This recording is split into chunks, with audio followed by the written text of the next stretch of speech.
Ladies and gentlemen, welcome to the Top 4 podcast. My name is Peter. I'm an Arsenal fan. I'm joined by Oscar, a Chelsea fan. Last week, you were talking crud on my club, and now my club has just handed you 2 extra points in the title race. Next time, show some flipping respect, okay? Show some respect. And that goes for you, Arsenal fans, and for you, Liverpool fans. Have some bloody respect, okay? I'm joined by Robinho, a Manchester United fan. Erling Haaland, you let me down. You let me down, son. Did you you let me down. Triple! Don't tell me you tripled. I thought Chelsea and Brentford. I don't know why everyone's so upset with Haaland for this. I think it was a double game week. One of them was against Chelsea. I think if you bet on him to score a hat trick, you're crazy. The hat trick's coming. The hat trick's coming midweek.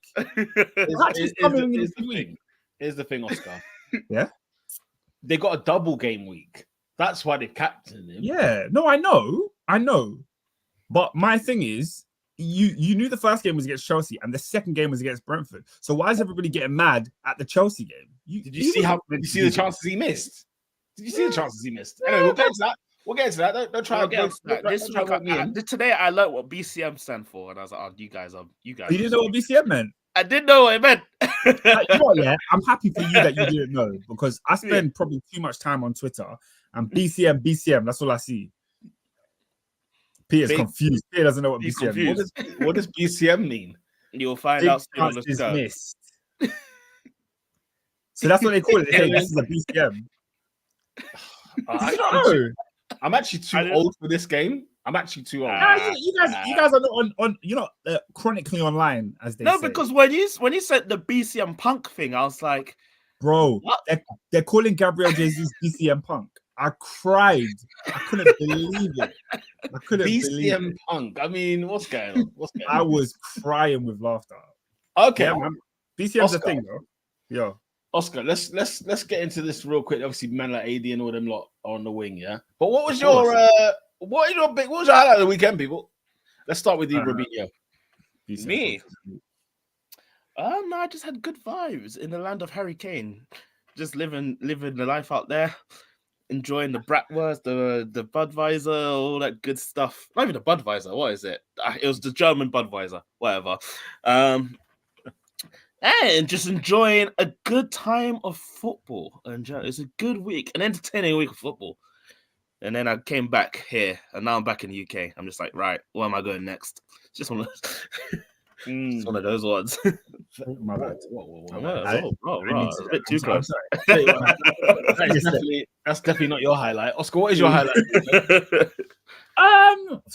Multiple highlights. I think, obviously my team put in a good performance on the weekend. We'll get into that a little bit later on. Another highlight was Harry Styles turning up at Luton. I mean, look at that. Next, that's my guy. Kenny. I know, right? What? Oh, respect the Kenny. We go from selling out Wembley to Kenilworth Road. That's how it goes. And actually, my true highlight of the week, and who knows, next week it could turn out to be the worst, the opposite of a highlight, whatever that is. I actually got myself a ticket, so I'm going to the League Cup final. Yeah, man, buzzing. Oh, another highlight. Endo said this: Oscar visited Ernest's shop and now looks fresh, while Peter still looks like he's in quarantine. Bro, if you knew the trials and tribulations that went on, you'd understand why. If you knew, you knew. If you knew what actually happened, it was a miracle week, man. It was a miracle week. Big up Ernest, does his job every time. If you knew. He does his job. Yeah. Pete, highlight of the week? Oh, God. Do you know what? I'm spoiled for choice. I mean, first of all, Jesse March on the Monday Night Football. I'll tell you what, people, I am all over that. You know what's funny? It's like First Take about football. It's incredible. He's brilliant. My take. Has he said PK yet? That's all I need to know. No. In fairness to him, everything has been the proper football language in his accent. Simple as. Really? Oh, it's phenomenal scenes, Jeff. Really? Oscar is so good. Like he's actually like he is Max Kellerman In all honesty, he is Max Kellerman of the Monday night. I need to see much more of Jesse Marsch. I've always been a big fan of Jesse Marsch. I like him. Like hearing him talk the game. So I'll go watch the clips when they turn up on YouTube. Yeah, have you noticed that, by the way, that they now put like the whole post-match show from the Sky Sports? Yeah. I watched the Petr Cech one because I missed it. Obviously, we're doing the pod that around this time, so the Monday night football is not something I get to enjoy a lot. Always gets missed, yeah. Yeah, I watched the Petr Cech stuff because obviously Chelsea. Chelsea. By the way, people, I just to let you lot know as well, before we get into the comments, I'm live at Goodison Park. Okay, if you see me, veering off to the left, it's because I'm watching Everton at home to Crystal Palace. Crystal Palace side that is has just obviously news today has broke out that Roy Hodgson has stepped down, and who have they got in replacement? They got Oliver Glasner from formerly of Frankfurt and Lask fame. He will be the man to take over Crystal Palace from tomorrow. Okay, I'm assuming we'll dive a little bit more into Crystal Palace later on on the pod, but we can do a Tom Daly all we like. Yeah, absolutely. My main issue is I'm watching the Monday Night Football. Also, Everton obviously playing their famous royal blue. Crystal Palace have just turned up in blue socks that match the Everton's kit. What the hell is going on? Well, because football is so bent, they can't. You're not allowed to wear white socks if Everton are wearing white socks, basically at home. So. Palace would have liked to have worn their white socks, to be fair. Taha said, I'm not live at Goodison. I value my eyes. Fair enough. Peter, yes. Can I get into the comments? Because the top four podcast audience, they got their comments out. They're fiending for it. Shout out everybody. Murad says, good evening to the greatest football podcast to air on a Monday night when the agendas have to run. Manchester City dropping points at home to lower league opposition. Hey, have some respect, all right? Have some respect. He's not wrong. I mean, is he wrong? He's not wrong. He's not wrong. You're not wrong, but you didn't have to say it. Endo said Valentine's Day was a quiet one for certain man. He also says Liverpool keep on winning in spite of injuries. Catch us if you can. That game against City at Anfield is a must-win now. They're all must-win games. They're all big games. What was the quote? You got to go to Anfield. Wow. Did you see that quote that came out? I can't remember what manager said it. Or as a player or something, but someone said, "Oh yeah, I guess from now to the end of the season, we just got 18 cup finals." That's way too many cup finals, bro. We rinsed it last week. I think we mentioned it last week. We rinsed it. Did we talk about it on the pod? Yeah, we did. I remember it on the pod. Oh, okay, that's hilarious. I can't remember what manager said it, but it was just like, come on, you can't. Someone said you got 18 cup finals. Big man, relax. Ridiculous. Hey, Nat says, hold tight. The 6-point collectors this weekend. Some teams got 0 still. None of us got 0. On this one. Plus, where's the 6? Was that midweek action? No, that was midweek. There was champs. That was Champions League. Yeah, but nobody got 6 points. I know. I wonder what's the 6-point collecting. I don't know what that's about. I need to get through these comments quick. Shout out Baraka in the building. Nat said, not this guy this week. Certain French man put him in the Hall of Fame. I'm not sure who that is right now. Oscar, I'll be honest with you. There's some. By the way, this week there's some good not that guy contenders. Oh, there's a couple. There's a couple. I had one on the weekend, but I didn't. I had one straight away. We'll get to that certain person. All right, let me shout out everybody. Taha, big up Top 4 podcast. Peter, you're welcome, by the way. What did he do for you? He's talking about Chelsea giving the point. Oh yeah, you're welcome. You're welcome. I'll be honest. We didn't need it. I started proud of my boys. I put Hoijlund in my team because I thought we get smoked. That was proper Chelsea. Hey, I put Hoijlund in my team, but I didn't captain him because I can't do that to my own team. Who did you captain? De Bruyne. I was like, you can't have a City player in your team and you're not captaining him. But I asked Adrian. Adrian's a scumbag because he threw me off the scent. Did I not put in the group chat? I said, should I captain Darwin? And Darwin bagged. But he's now in. Do you know who I took a risk on this weekend? And he bagged. Let's hear it. Rasmus Hoijlund, people. Oh, fair enough. He's 5-5. How is it a risk? It's not a risk. He's 7-6. He's 7-6. 7-6. They no risk about that. It is a risk. No, because I was like, is it risk? Do you know why? Because the same thing that happened, I said, do you know when Jota was bagging them goals? And I was like, you know what? Let me put him in. So I put him in, and he goes silent for 3 games. I was like, No, what are you doing Robin, I'm not going to let you gaslight me on this podcast and think putting I don't your gaslight. striker against Luton as a risk. It is a risk. It is a risk. I thought he was going to say. Because do you know else who I had in my team? Alejandro Garnacho, and we all saw what happened there. So there we go. Wait, hold on. Didn't Garnacho get the assist? He got an assist, but he should have So scored. what are we talking about? He should have scored. He should have scored. Well, we'll get there. Okay. Balotelli's 11-12 only premises. He's supporting 2 teams. He's got his Glazner red and blue army because City didn't. Let's get it right. I'm about to say Glazner. Come on. Sorry, guys. He's new. He just came here today. Let me get it wrong for once. He played at. He managed a team at your ground not that long ago. I don't know who you're talking about, mate. Frankfurt. Anyway, carry on. Not that long. What was the last time we played Frankfurt? I don't know. What, 2019? I'm stretching. I don't know. Oh, hint. Not that guy. They're throwing up the Bayern centre back. To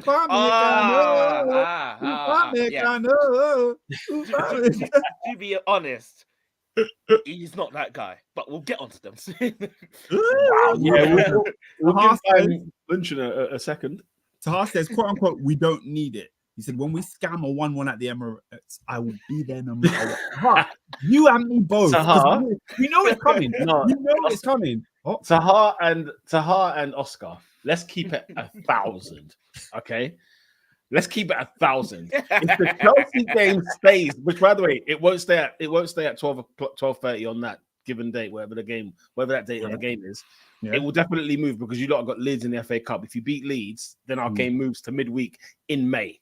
Okay? Yeah, because we play cup football. I know you lot just lead the domestic cups, but we actually wait there. Oscar, where do you think my team is flying now? Where do you think they're flying right now? They're on their way. They're on their way to Yeah. Thank you very much. Wait. Before you continue, I tell you this right now. If that game, Oscar, Arsenal-Chelsea stays where it is, you lot are going to get pumped, blood. You don't know you're going to get absolutely pumped. So this idea of sneaking a 1-1 draw is not going to happen. It's not going to happen. Listen. But if it does, we will be there. Turn it in, Robin. It's not, Oscar knows it himself. If Oscar gets a ticket to the Emirates, he knows he's going to pay to watch his team hold. That's what he's going to do.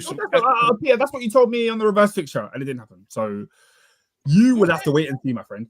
As far as Peter, Chelsea have been spinning Arsenal at the Emirates for donkey's years. We don't fear you. I mean, I wouldn't have gone with that verse. Okay, let me ask you this question. In like the last decade, how many wins have Chelsea got at the Emirates? I wouldn't have gone with that verse. Man thinks it's 2010, you know. Man thinks it's then when Drogba was around. Pump the brakes, my friend.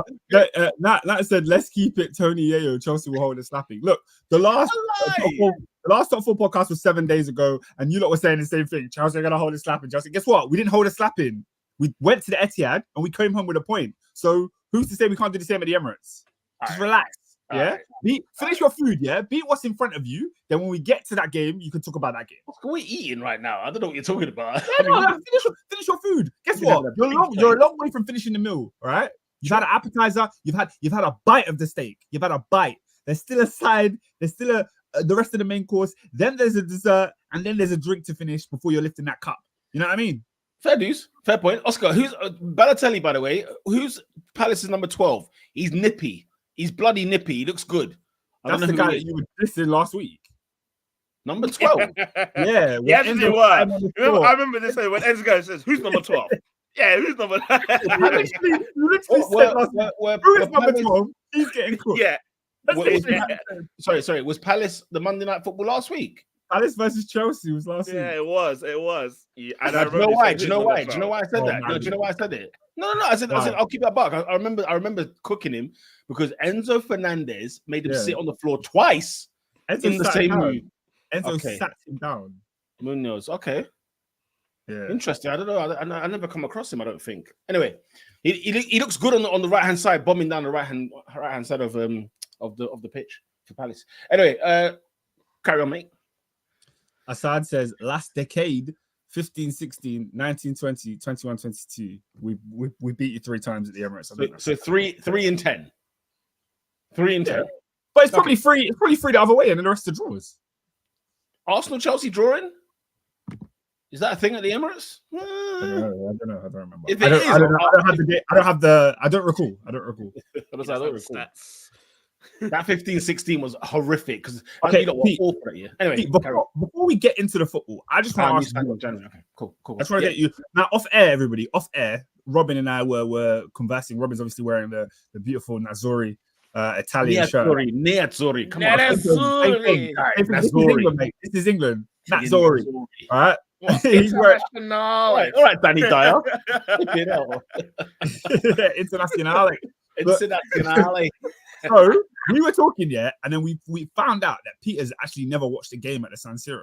So considering let's get it right. Oscar's the son. I swear he's the son. I've been to the San Siro. I've watched the game at the San Siro. You said I've never been to. You said I've never watched the game at the San Siro. Robin, did you not just say that? You haven't watched the game at the San Siro. I literally said I watched Milan. You said to me that you've been on a tour. You said you went on a tour. Wait, guys, stop the press. I said I've seen Milan. I told you I saw AC. That's not what he said, Robin. It is what I said because Arsenal played Milan. That's exactly what I said. I asked you, have you seen? I can't lie. No, you said, have you seen Inter? You said, have I seen Inter? I said, no, I have not seen Inter. I've seen Milan. You've been to the San Siro? Yes. Okay, cool. That's fair. Because I did not hear that. I'll be real. Bro, no, that's why I looked at Ian. I said, "You've not been to the San Siro." You misled Robin and I. No, but your question. Listen, how can a top 4 audience? Yeah, these men asked me, "Have I seen Inter at San Siro?" And I said no.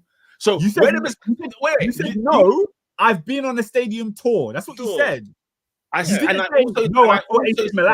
I also, I wish this could. I wish there was footage of this. We were literally. I'll be real. There's 3 of us in the conversation, and 2 of us left the conversation understanding one thing. Listen, the Holy Spirit is my witness. That's what I can base it on. That's what I can do. The Holy Spirit is on my side. Are you sure? Judgment Day. We'll see. We will bring this conversation 19th of February 2024. Hey, I'm gonna be at the right side. Where you gonna be? Where you gonna be? We ain't gonna be brothers that day. Where you gonna end up? Okay. Any more comments? I had a question before we moved on. The comments are done, but keep them coming. As I said, bro's calling for the Holy Spirit for backup. Look, fair enough. What else can I do? Advocate. Advocate. Yeah, I was gonna say, why are you not currently on your way to Porto? Why are you here? Do you know what, guys? I've had a stinker with this one. That's a stinker. I'll keep it honest. That stadium is beautiful, the Porto Stadium. I mean, listen, going to Portugal. The thing is, Portugal in February didn't pull me. You know them ones. It didn't really pull me. I thought last 16. I thought, you know what? There's a couple of I don't know. It didn't pull me. And now I feel like, honestly, the closer I get to this, I'm like, why am I not in Porto this week? Like, why am I not there? I should be Arsenal in the Champions League knockout stage. You know what I'm saying? Which, by the way, only 2 better ties than Porto. Right? Actually, no, 3. Is you could get AC, Inter, which could be great. Yeah, you could get Hala Madrid, which would be the best, and you could potentially get a Bayern, which would also be fun. But other than those 3, Porto is a great place to go. Where else Oscar, I disagree with you there. I think every team left in the next round will be a phenomenal place to go. All right, first. Do you know what I'm saying? Because you got Paris. You got Rome. Paris is local. Arsenal Paris on a weekend regular. Paris is, you know what I mean? All right. I mean, look, you got. I've only been to Paris once. It's a 2-hour train ride still. Exactly. I could fly. Lola in the comments. Look at Lola in the comments. What's wrong with that? No, I've heard. Listen, I've heard similar comments. I've heard similar comments. Parts of it. Listen. People that can't enjoy Paris. You're the same people. I know. Me. You know me. Everyone here. Robin, I know you. I'm talking about the people that can't enjoy Paris. You're the same people that go to the Subway. You go to Subway to get a sandwich, and you complain about the sandwich. You made the sandwich. It's your fault. It's your fault. How could you go to one of the greatest cities of all time and come out and say, "Oh, it's dirty. I don't like it"? That's you, man. Five guys. Although you have to admit, Paris's PR is probably the best in the world. It's the best in the world. Like. And also, Oscar, when you first went to Milan, tell a lie, yeah? When you got to Milan, you were like, raw, is this Milan like? Because when I thought Milan, huh? Milan is sensational. But like a lot of it's like, you know, like some of it's like old. It's old, it's decrepit, and it's got like a lot beautiful. There are parts of it that look like Stonebridge, and then there's parts of it that looks like Mayfair. Like you got Hey, both. that said, get your money up still. Arrondissement Heights. Hey, that killed me. Hey, Endo said David could get his electric scooter. Flipping hell, man. Look, here's what I'm saying, yeah? If you go to New York, you could see it as the ugliest place in the world, or you could just see life through a different lens and enjoy it as one of the greatest cities. The same with London. Let's not forget the London that most of us are in. If you go to the wrong place, it's the scummiest place on earth.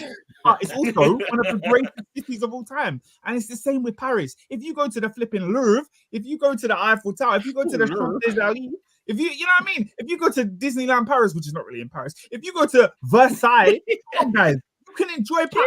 It's beautiful. If you're going to the slums, that it's the slums, that's your fault. Man's talk about Saint Denis.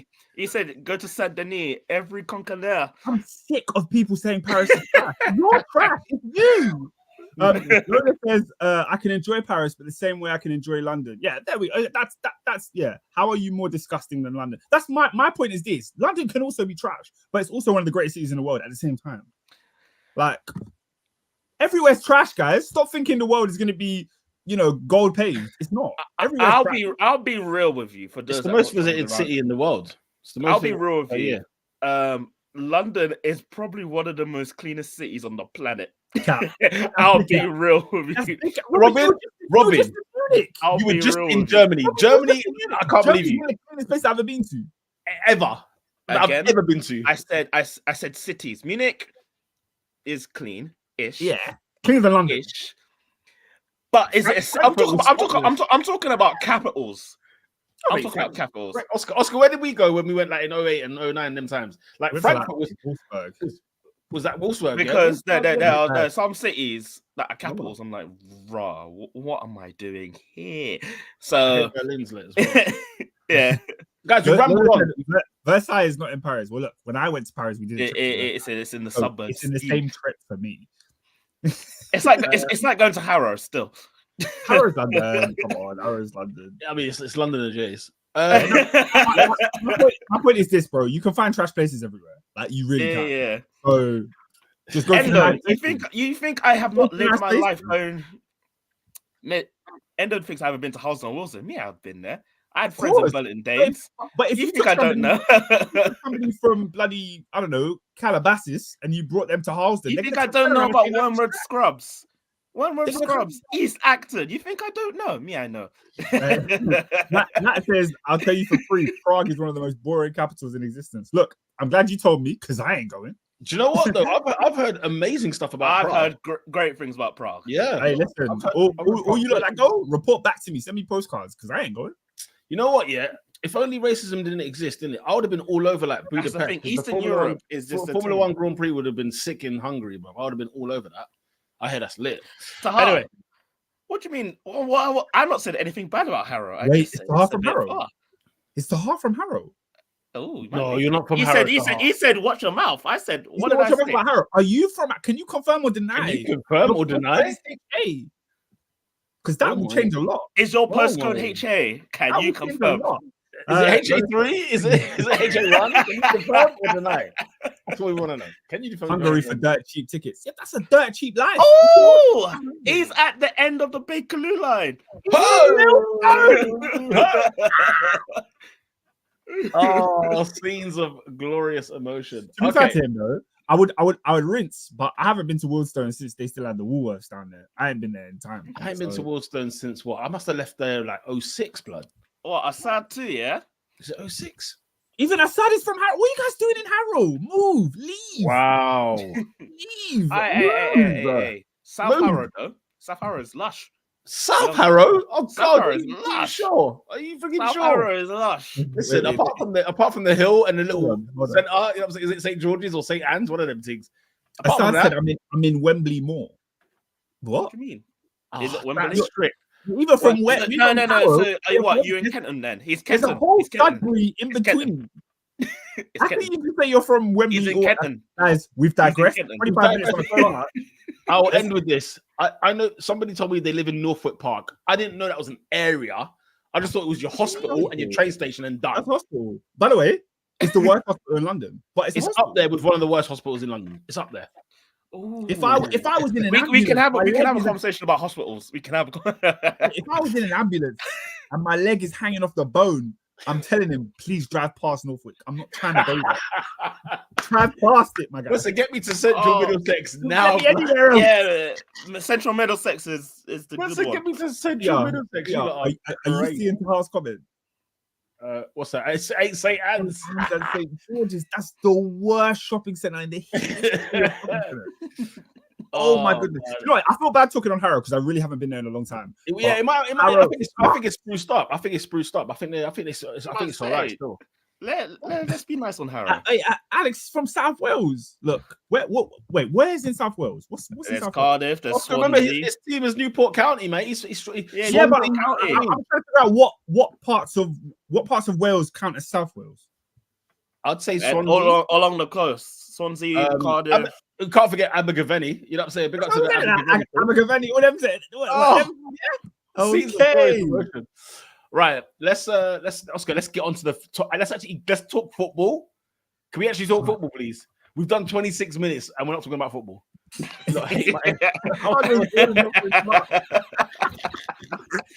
Don't worry, bro. Our youngest brother was born in Norfolk Park. Don't worry. Let's big up Abergavenny. Yes, man. Abergavenny, yes, man. Hey, big up the world. Abergavenny. Get out of it. Big up the Oracle. Okay, can we talk about Governor Stacey though? Big TV show still. Right. Chelsea.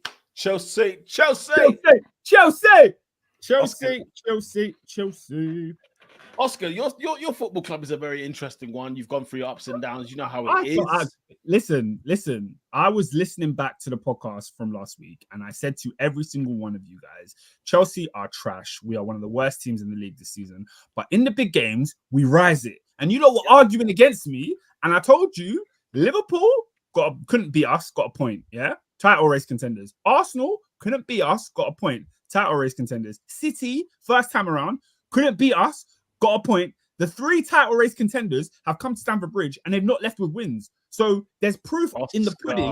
Hold on, let me finish. He's the politician. Do you know that? He's the biggest politician I know. You ruined my train of thought. Sorry, you're just talking blast. How am I talking? Hold on. I just said facts. The teams that are in the title race have all come to Stamford Bridge and they've all failed to get 3 points. Failed. You hear that word? Failed. So when it came to this time around and we were going to the Etihad, which of course is a much harder task. Of course, with Kevin De Bruyne back in the side, Hoijlund, scoring goals in the Champions League and then coming into this team, you're thinking, yeah, sure, we're going to get slapped up. But Chelsea rise it in those games. And Chelsea did have some sort of structure. We saw great performances from players like Disasi, Malo Gusto. Cole Palmer was on form against his former club. And we looked more organized. I think when the team attacks us and has the ball, the midfield has no choice but to remain compact. And in reality, a Gallagher, Enzo, and Caicedo midfield has been shocking this season. It simply has not worked. It's been really, really poor for most games. But that's because they're so spread out and they're so far apart. When City keep the ball for 90 minutes and you're camped in your own half, you have to be compact. And in that, a lot of times they struggled. All the times where they had chances was almost on the counter-attack from Chelsea's chances. When we were in our form, they weren't really getting much joy. So shout out to Pochettino. Actually, Pochettino for the second half, for the setup, before the second half, because I think he kind of flopped us with the changes. But we did our job, man. We did our job. We created chances on the counter, and then we bagged. Like, I wasn't too surprised with what I saw from Chelsea. It's just what I expect them to do on most of the big games. I think we thrive in those kind of games because there's a challenge there. The onus isn't on us to take the game to a team. But yeah, like, I can't complain. Shout out to Ernest, who says we were better to the final third. The reason I say, the reason why everybody cooked you last week and said, you know what, Chelsea ain't got a chance, right? Yeah. Against City. And I think maybe you've got some memory loss. But I saw you lot go to Anfield recently and get pumped. You could talk about all the stuff that you lot do at Stamford Bridge, but that was like we were all a year younger when that happened. Okay, we're talking about Liverpool first game of the season. You're talking about City, the 4-4. Again, that was ages ago, like earlier on in the season, right? Arsenal went up there. I think I don't know what month, October maybe. It was ages ago. But then I've seen Chelsea since then be the team that they are since then, and then a big game has come, i.e. Liverpool. And you lot held it. You know what I'm saying? You lot held it. Okay. Man United still beat you, didn't they? Huh? Did Man United beat you? Man United beat us, but that goes against your argument when you're talking about ages ago. That Liverpool loss is the only loss we've had in 2023. When did you lose to Man United? Oh, that's cap. We lost the Wolves. It's cap. Hey. We lost to Man United early December. Yeah, I'm not talking about the small games. The small games, we know what Chelsea's problem seems to be in those games anyway. Yeah. When it comes to the big teams, like I don't hold a candle up for you guys because I think you lot are going to get destroyed. Now, and that goes based on what happened at Liverpool and the fact that you lost at Old Trafford and then what's happened against Liverpool. Yes, okay, City, everybody would expect City to win that game, and they had the chances to win that game. So did Chelsea, to be fair, right? And you lot held your own. You lot done well. You've seen your team more closely, but it was no surprise. We weren't like us predicting, thinking that you're going to get pumped is not far fetched against Man City. I never said it was far fetched. I'm just saying that you were wrong. Yeah, you said that you were getting cooked. We were getting cooked last week. It's like, well, yeah, of course you was. I've lost your team. Look at your team. That's what happens, PR. If you cook me and then my team actually gets a result, what do you want me to do? Sit here and say, "Oh, all's well that ends well"? No, I'm going to let you know. Okay. Shout out to Nat, who says that how Caicedo didn't get sent off was a disgrace, blatantly stamped on a City player. Apparently, Assad says, Oscar, you can see this squad has a lot of quality and promise. That's why I'm not as doom and gloom and most. Get a proper coach and we can do things. I'm still doom and gloom because we're 10th in the league. And also, do you know what's funny? I don't know who mentioned it. I think it was either the commentary or whatever, or the analysis afterwards. And it was like, can we start to see Chelsea use this kind of template and da-da-da? And I'm like, wait, how many times have I heard that this season? Where they said this exact same thing. When they said it, I was like, oh, naff off. Like Chelsea are not. This isn't something that they can. Not that they can't build on it. Of course, they can build on any performance, any win, whatever. But like they you know what I'm saying? Like they never do. They never arise to it again. Like who's your next game next in the week? Who you got next? Well, actually, you got Liverpool in the cup, haven't you? Woo! The cup That's final, the next game, right? The next game is the cup final, where I think you will hold the smoke. But then when you don't come back to Premier League action, you're away at Brentford. I think it is right. And that for me, you can see. Everybody can see if Brentford get a result. Yeah. Nobody's sitting here raw. What happened to Chelsea? Nobody is, even based on that Man City performance. But I don't want to run on that. I agree. I agree with you on the idea of is it a turning point for Chelsea? I don't think it's a turning point at all. I think we've had good performances this season, and then turned around the next week and played absolutely disgusting football. So no, do I think definitely not a turning point? But like I said last week, I do just believe that Chelsea can somehow rise it in big games and pull out a performance. And I know for a fact that's what we will do on Sunday. Whether we win or lose, that's a different case.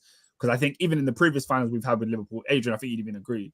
The previous finals we've had, we haven't played terrible. We've always taken Liverpool. You the best sides. We've always taken Liverpool to a draw, then 10 penalties, and then we've ended up losing. So I could see a similar scenario like that happening this weekend. But generally, I thought we were value for money on the weekend. I thought we were a good side. The only thing that I will let up, and I think Robin would probably chime in and agree, is that we did let City have a lot of chances that they squandered. Robin, would you agree? Huge. Like, I was so honest. I scratched my head and said, how are City not 2 or 3 goals up? And what we were talking about earlier, BCM, just big chance misses all over the gaff. It's like City just did everything but score. In fairness, was there one chance, the Hoijlund ones in particular, was there one where I was like, yeah, but was there one where you felt like, oh, he has to score? That one. The one I think for me it's the one when I think Chelsea were on Chelsea had the ball in one end and then City on the break. You see Hoijlund charge from the halfway line and he's just charging. De Bruyne then takes it. I think he sends it outright. I'm not sure who it was. Yeah, Hoijlund was galloping into the penalty area. I think it was to Foden. Foden whips in the ball across the box and Hoijlund kind of jumps. The ball is almost like chest height / sort of rib cage height. So he attempts with his feet. And it's the reason why I say it's a chance that he should have scored is because he had a lot of time to think about how he's going to execute this. Because from the minute he ran from the center circle, he knew this ball was going to meet him at the end. He knew it. I don't think he had time. I think he was running at an extremely fast pace, and the ball hits him at the most awkward angle. When I say time, as in if what I meant was, like I said earlier, he knew that ball was going to get to him. So yeah, but he don't know when. Bro, the ball could have gone head high. It could have gone to his feet on the floor. Like he didn't know. It's just to adjust, man. When the ball came to him at that exact moment, right? That's the ball he was hoping to get when he ran from the halfway line. It's not. No, but we're talking about Hoijlund here. We're talking about a player who scores goals. He scores goals willy-nilly at will, right? This guy knows how to bury that chance. You give him that chance again, he definitely scores it. No, I think he had to figure out what to do, whether you let the ball hit you and then control it and finish, or you try and go for it first time, or try and control it with your feet, which is what I think he tried to do. Yeah. It was really difficult. Like, I don't know, man. We all played football. You get a ball at awkward height. Like it's the ball's onto his left foot. He looked to volley it. He volleyed it and he scuffed it wide. For me, I think he volleys it into the target. He scores. I think I don't think want to change anything. I think the header is way more within his control. He should have done more with the header. What's funny about the header is that it was early. So like that ball got whipped in early, and I think it was like in the first 10, 15 minutes. He misses the header. You think, okay, all right, he's gonna miss one chance, right? He's warming up. He's just warming up. That's how I saw that. I just thought it was gonna warm up, but Chelsea did well to nullify him a few times. They did very well to nullify him because he didn't really have like one-on-one chances or anything like that. He really, when he was taking chances, he was kind of, there were snapshots, scuff shots. There were kind of, last-ditch defending type thing. So I did think it's a big game for him, right? It's a big game for him. Yeah. He doesn't need much introduction or much invitation to score a goal. He had about 3 to 4 chances. Yeah, and you could see. I think you could see at the end of the game he was very pissed. He was pissed with himself. He felt, when a game was waiting for you to make the difference, and you don't. Exactly. He was feeling that. Lola says. No, I agree. I just don't think that chance in particular. I think maybe the header he definitely should have buried. Lola says, you know why people talk about his misses? It's because Haaland tends to score awkward goals, so it's a shock when he misses them all. I don't think he does score awkward goals. He does, Oscar. Do you know what? Great point. That's a great. Say that again, sorry?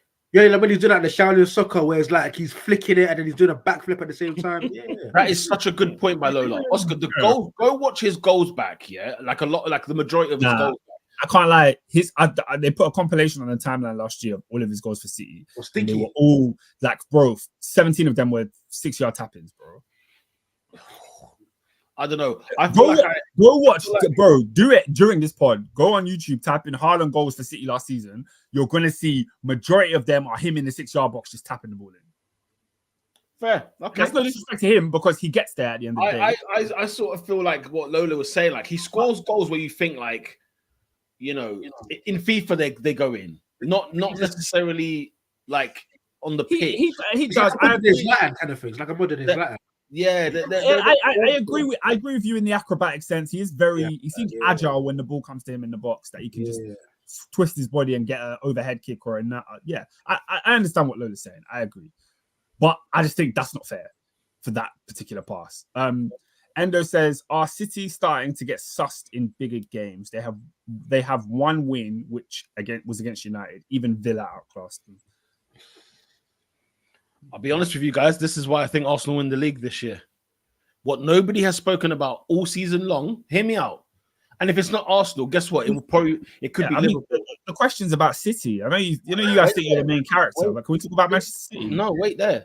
City are not winning the big games. We're talking about going to Stamford Bridge. They score 4 and leave with 1 point. We're talking about the fact they went to the Emirates, didn't even score and lost the game. Liverpool, okay, did they beat Liverpool at home? They did, didn't they? No, 1-1. Oh, it was 1-1. So they drew with Liverpool as well. So they drew with Liverpool. They have not won they played against the top 6 and they've only beaten us.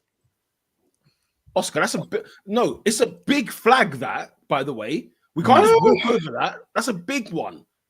Lola's asked what was their Big Six record last season? Does anyone remember? I think they beat us, I think, home and away. Yeah, they beat us home and away. They beat Liverpool at Etihad. I can't remember what it was at Anfield.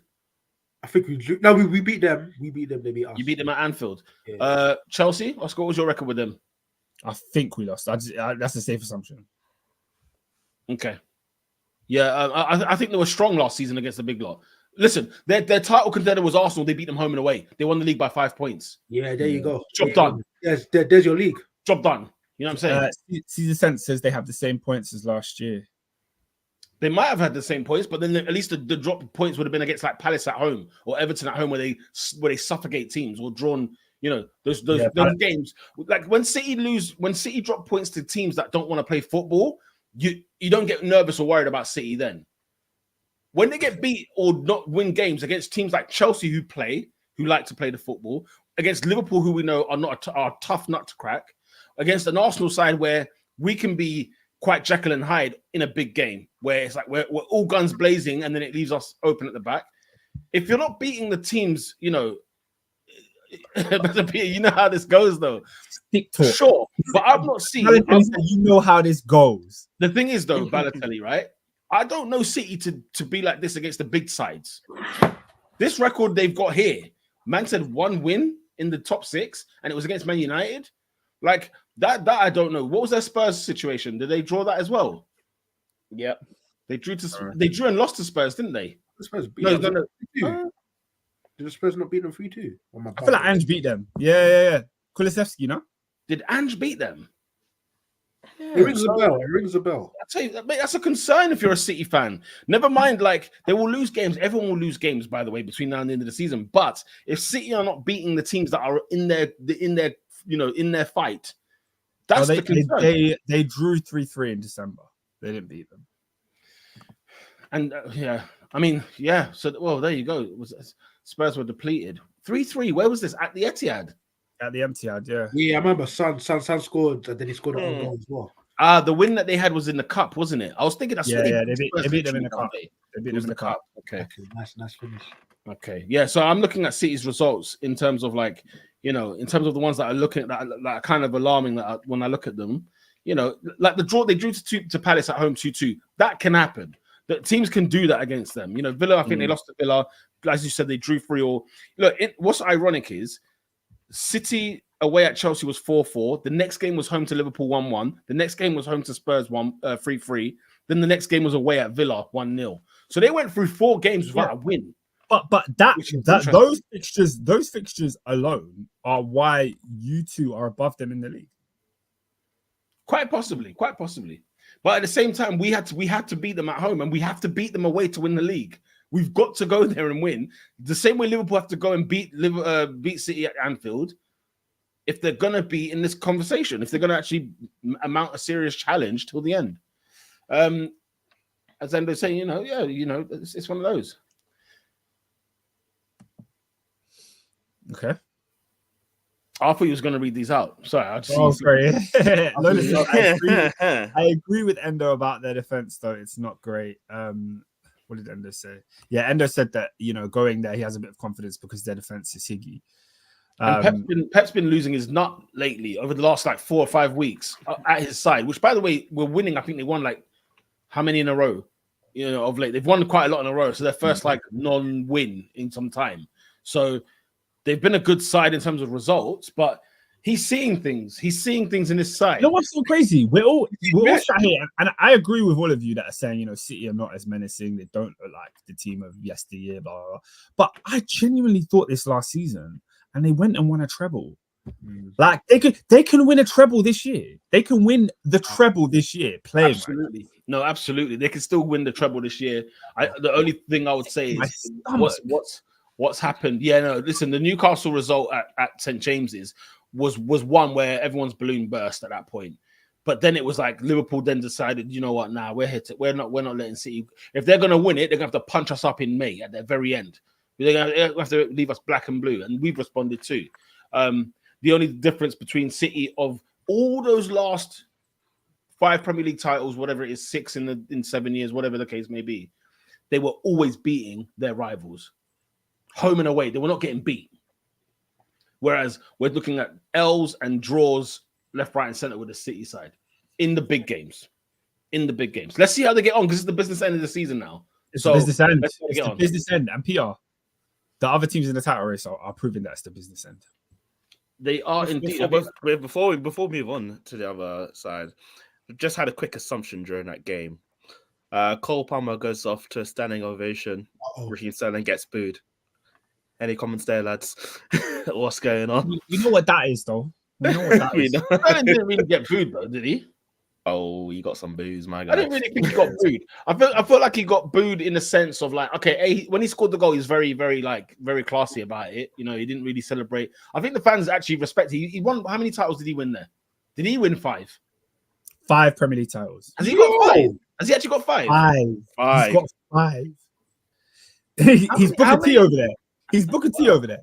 He could have done the spinneroonie at the end. How many has Pep got? How many has Pep got? Pep's got 5. I guess it would be 6, no? Sterling hasn't won all of his titles with Pep. Pep hasn't won all of his titles with Sterling in the side. I know. They won the league last season, isn't it? I know because I did a video about Raheem Sterling on TikTok. Unless Pep's won 6 titles, and then, you know, Oscar might have had a blunder. Oscar might have had a blunder. 17, 18. Pellegrini, no? Oh no, it's 4. 17, 18, 18, 19, 20, 21, and 21, 22. No, it's 4. Listen, when you've won 4 Premier League titles with the club, you're a legend at the club. You know what I'm saying? And he's played there a lot. So, there's booing because, you know, he left and went to Chelsea. Do you know what I'm saying? And he came from Liverpool. So it's a bit like... there's seasons in that where he was scoring 20 goals. Like, one season he was rising it for them. I remember the game against Brentford. And it wasn't everyone's cup of tea at that club. Tahar said Oscar even their fake stats recently. Do you know what? Yeah, the thing is, when I'm listening to other people's podcasts and they get stats wrong, it annoys me so much. So I need to pattern up. But I think it's because Chelsea have been rubbish for 2 years, so I'm not paying attention to football. He's not paid attention. Yeah, I just knew that Pep had one more league title than Sterling. That's all I remembered. Esteemed. Well, I said he's not a legend though. Esteemed servant. You don't. No, he's a legend. If Sterling's not a legend, who are your legends? Who are your legends? Sterling's a legend. You bet. And Nicky Weaver. Listen, man. You can't be stupid with the word, you know. In it, like, but man's got Paul Dickoff and that. A couple cult heroes have to get elevated. You know what I mean? Yeah, that's it. That's it. The legacy. But all that because I know you're going to do something behind that, but it's not even like, oh, because of who City are, therefore he's a legend. No, he was a key part of 4 Premier League titles. The guy's a legend of your club. Bro. He is. He weren't no like, oh, you would have won the league without him kind of player. No. Oscar, you know what? It depends. You know, like they might not see people like Mahrez as a legend. They might not see people like that, where certain players got like, you know, like I feel like Sterling, Mahrez, those kind of people that had a lot of bench appearances as well as first team appearances. They probably had like 20 a season or whatever, which is still a good chunk. Because remember, legend is like Company, Aguero, Silva, Mahrez, or even Sterling in that class necessarily. Sterling's in that class for me. I would say so. If I was a City fan, I'd put Sterling in the and Mahrez in the class. By the way, you're just thinking of quality of player. Yeah, Sterling's not as good as those players, but he's still, bro. The guy was a top goal scorer for them. Correct me if I'm wrong. He was top goal scorer 1 year. I couldn't tell you. Was he? I couldn't tell you. Bro, the guy has. I swear he has 100 goals for City. You know, he was scored a lot of goals. 100 goals for City. I'm just guessing. Oscar, the stats, yeah. Be careful. Be careful, my friend. Yeah, I'm just checking on the site now. She's like God, do you know what? You're not 91. That's the league. No, that's the league. He's got 131 goals for Manchester City. Jesus, Nazareth. Shut your mouth. He's a legend, still. Shut your mouth. He's a legend. 131. That's a lot of goals. Legend, bro. I'm sorry, bro. I'm so sorry. 131. Oh, because guys, who is in the 100 club for City and all of their goals are top flight? Who? Yeah. Don't bring me. Don't come to me with them. The guys that you were playing in Somerby and all them, man. Nah, I don't hear that. I did say that. Look at the legends that Balotelli has put forward: Aguero, Company, Yaya, Silva, and then I just come and said, "Look, Lola came and said, how are you putting Yaya ahead of Sterling?" Yeah, that's choosing talent over product.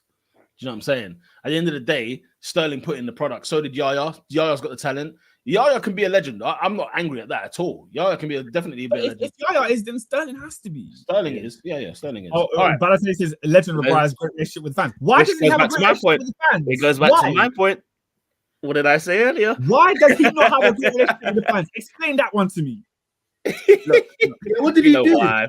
Oscar, we know why. Yaya Toure left the club because they didn't give him a cake. Fucking birthday cake. Nah, man, come on, man. Respect Raz. You know what? I know it sounds trivial, but Yaya was standing on business though. No, guys. 4 Premier League titles. Name all of us. Name a player in your club that has 4 Premier League titles. I can't name them. Come on, Oscar. Here's the question though. Here's what I always say. Name them. Can you be a legend of a club when you've come from somewhere else? Of course you can. Yes, you can. When you've come from somewhere else, from a rival. Of course you can. What? Sorry, repeat that, Peter. I said, can you be a legend at a football club when you've come from another football club that's he came from Liverpool, basically, right? Can you be a legend? Ashley Cole, not a legend. Ashley Cole, Chelsea legend. I guess it's how you left the club prior, the previous club, isn't it? I guess. And Sterling left in the exact same circumstances as Ashley Cole. Ashley Cole was even worse. Ironically, Ashley Cole's not considered. He was crashing his car. Yeah, because they offered him 50k a week for the best left back in the world, the cheapskates. In 2005. That's like 250 now. It's a been mud.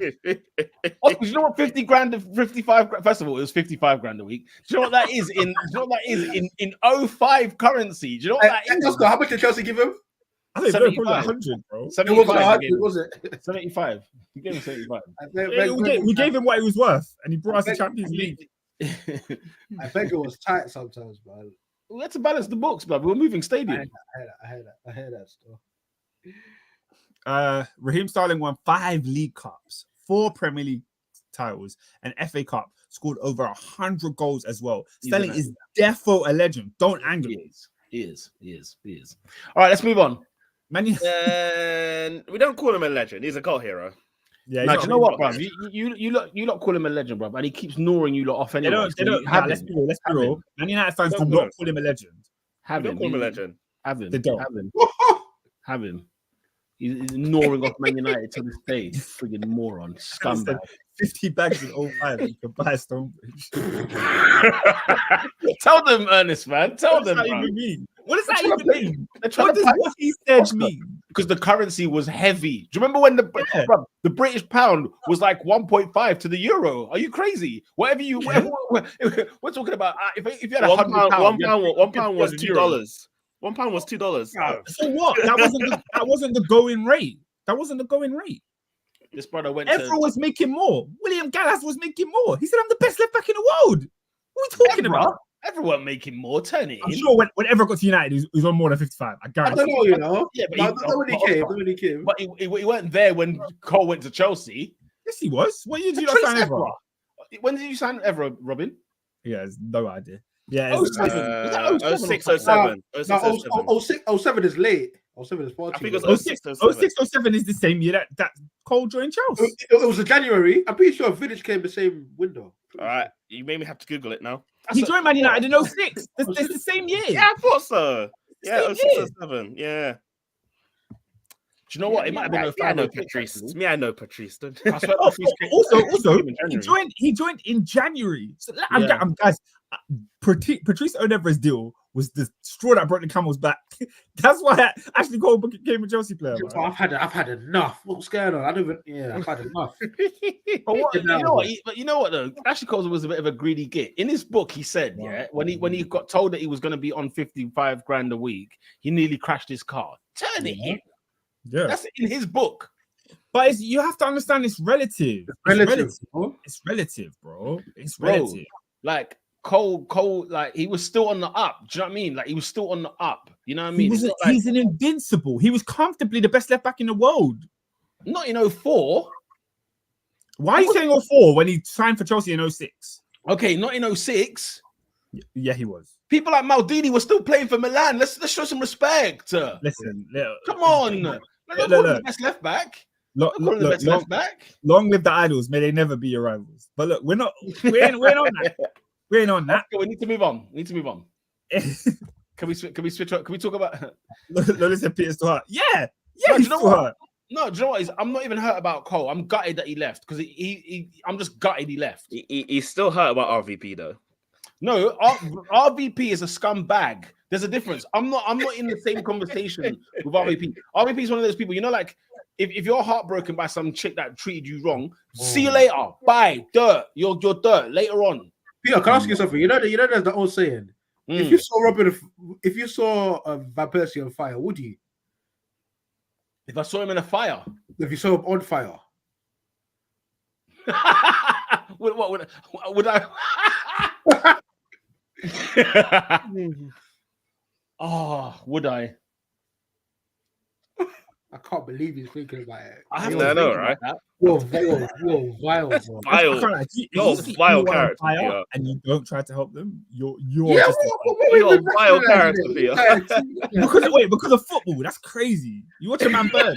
He won in the league title. Bro, He's such a bad guy. He questioned the ambition of my football club, bro, as the captain. How many league titles He did he won? had every right to. You haven't won a league since. What are you talking about? No. We would have won the league the next year. We would have won the league the next year. Santi Cazorla. Hang on a minute. We had Santi Cazorla bought in, right? We've had friggin' what's it called? We had we had Podolski in there. We had somebody else. We'd signed 2 players that year. Oh yeah, you know, this is looking good. You know, we got Santi Cazorla in there. A couple of players. What we're missing, you know, Robin van Persie. Oh no, wait, where's he gone? I was at youth camp when he went to Manchester United. I was at youth camp when he went to Man United. Do you know how fuming I was when I came back? Everything I'd learned, every spiritual thing I learned in that year is gone in a week. Gone. Why? Because and wasn't that the London riots as well? Yeah, it's the same with the London riots. The same week as the London riots. My head was gone. My head was freaking gone that summer. One of the worst summers I've ever experienced in my life. 2011 was a horrible year for me. It was a horrible year for me. I watched Arsenal go to Newcastle 4-0 up with 15 minutes to go. 2012. What do you mean? 11-12 summer. 11-12 season. Oh, okay. Oh, wait, no, he joined 12-13, isn't it? Yeah, it's 12-13. Oh, yeah. So it was just 2 years, it was horrible. Oh, it was too horrible. It was a back-to-back hit. Assad said he added his ex to his private story and then flexes his new girl just to spite his ex. Yeah. What, on the private story? Do you know how crazy that is? Yeah. That's crazy. Stu MC says Arsenal were flakes back then. Peak delusions. You might want to cancel Stu MC, you know? Sort of quality guy. The thing is, guys, Peter swore at the past. you're forgetting, bro. The only missing ingredient in 2012-13 for Arsenal was friggin' Robin van Persie. We had him. He was the captain. He still had a year under contract. You don't sell him to Manchester United. Wenger's got blood on his hands and all. I love Wenger to bits. He's the man. But my God, if I see him again, there are 3 questions I have for him. Manuel Almunia. What's the first 2? Yeah. Just Manuel Almunia, question mark. There. Gallas wearing number 10 and our captain. And crying on the pitch, crying on the pitch at Birmingham and St. Andrews. With a mohawk. With a mohawk. And Papa Vengs had to come to the pitch to get him up.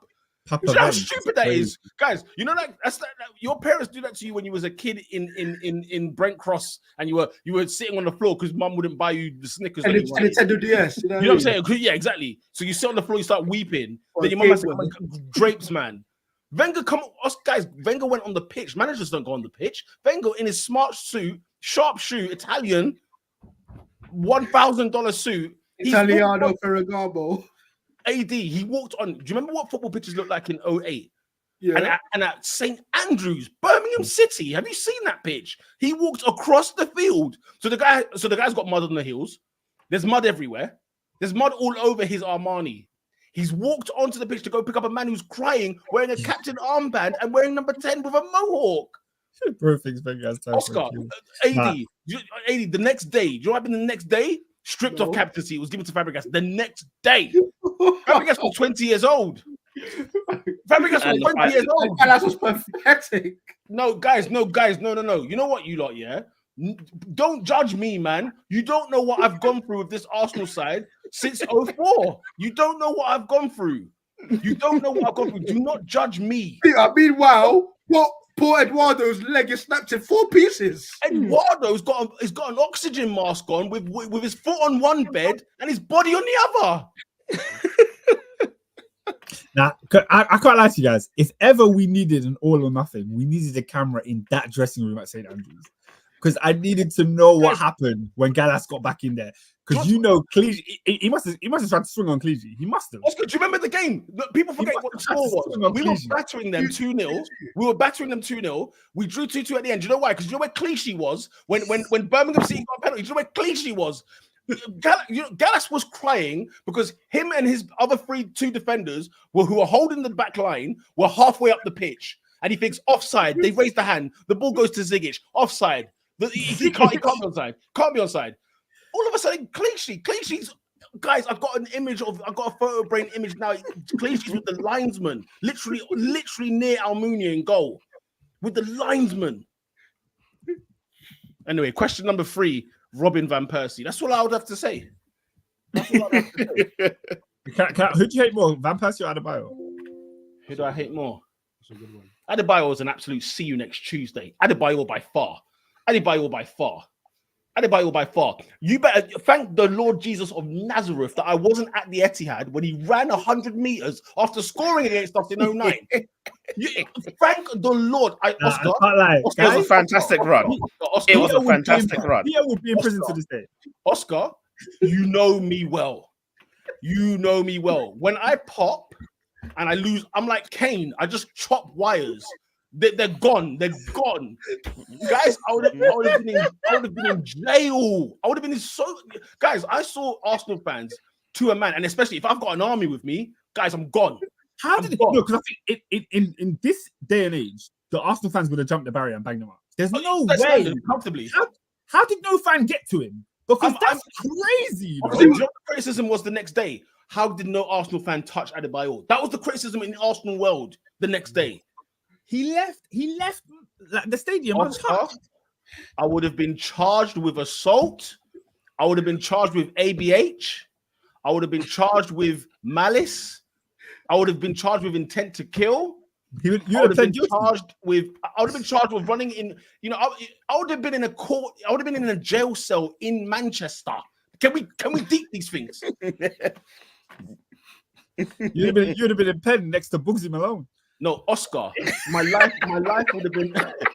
Oscar, you know this well. You know me well. My life would have been over. Oh, in my 09, 010, where things, me and the Lord were doing gravy business, it would have been over. It would have been over. Oh God, help me! Thank the Lord, I was not there. Guys, I cannot. That run was amazing. It's the gallop. It's the running. It's everything. I've never seen him run so fast. I'm like, are you sure?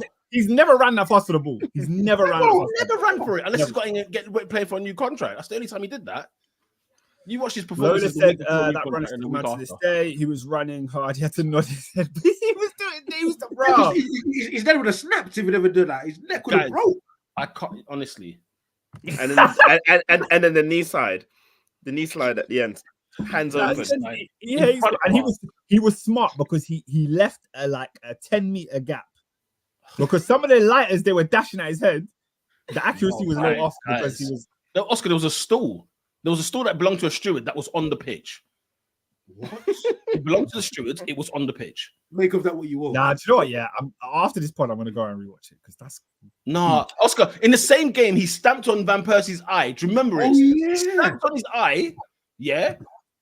Blood all over Van Persie's. I said, you know what? I can't wait to fight. And he's got a shop in Northwest. I should have lit it up. I should have freaking lit it up. You got an African food joint. What cuisine? Oh, it says African. Make of that what you will. Wait, what? Make of that what you will. Now, African food is crazy because where is it from? So broad. African food is crazy. You can't say where is it from? You can't say you're an African food restaurant. You can't. That's like you know when you go to Tesco and there's the world food section. You're just like, brother, come on. What's world foods? Am I in Lithuania? Am I in Mexico? You know what I mean?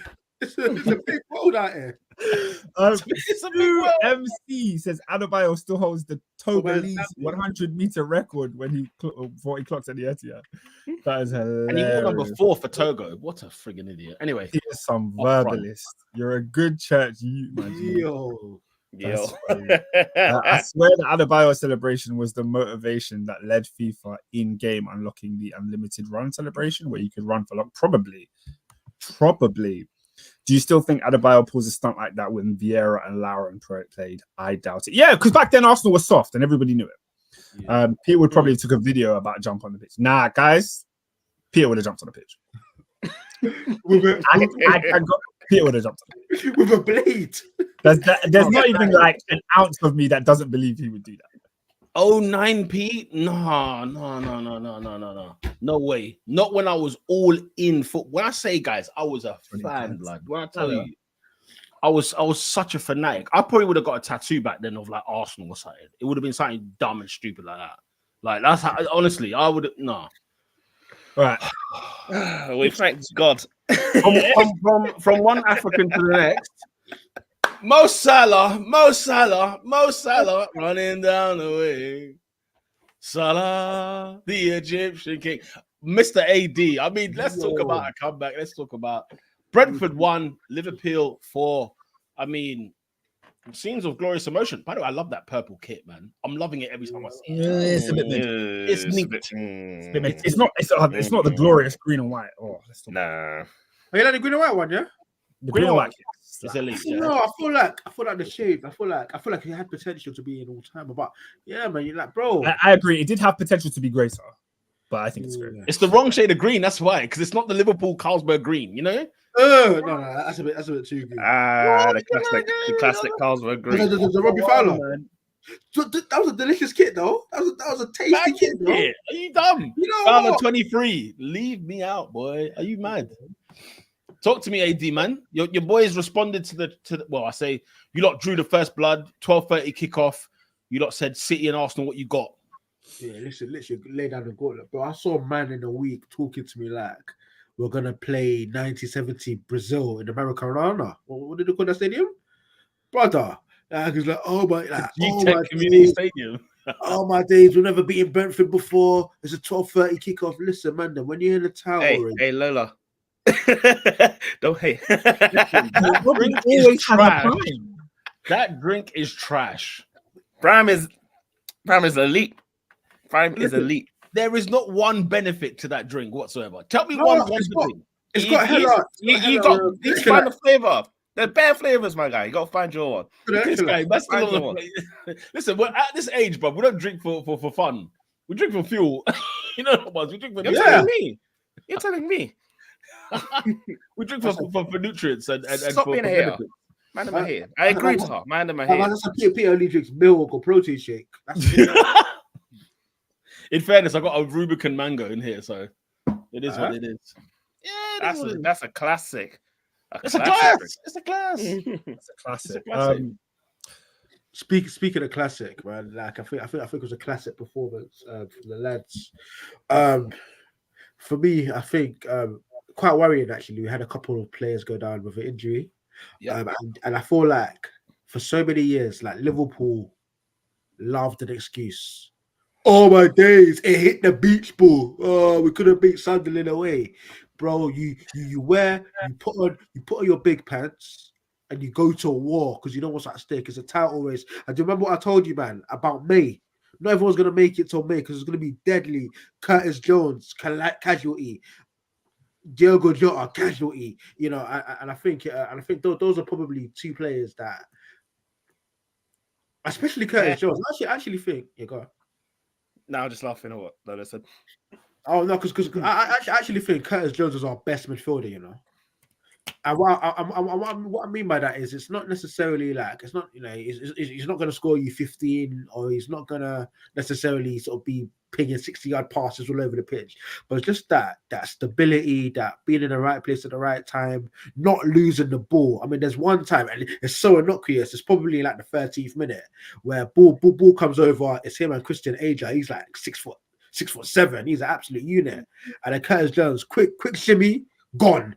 And I think just that balance, it's reminiscent to what Wijnaldum offered. Just that calm in the storm. Wijnaldum always played, and I think Curtis Jones was getting to that level for us, and I think it's sad to see him go. And Diogo Jota just goals, isn't it? It's goals, it's heart, it's grit.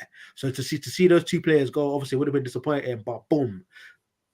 As I said, when you're in a title race, I need you to stand up. Next up. Ryan Gravenberch. I don't know if he's been benching 110 on the bench press, or if he's been taking his magic sensu beans. I'm like, yes, bro, you're winning duels.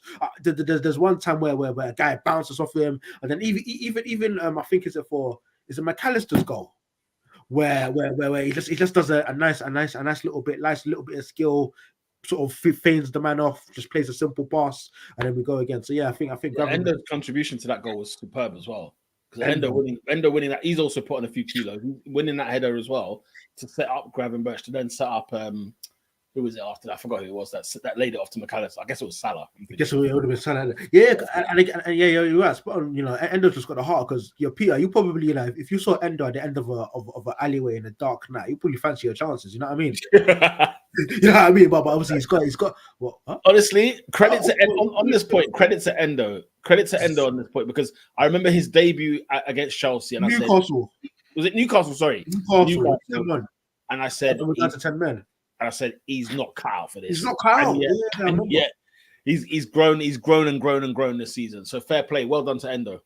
Yeah, that's a phenomenal point, because he just looks all slow off the and obviously you sort of factor it. He's coming as 10 men, but yeah, just to see the impacts he's got, and it's not necessarily world class. It's not necessarily brilliant, but it's just a man with that defensive instinct. He knows what he's doing.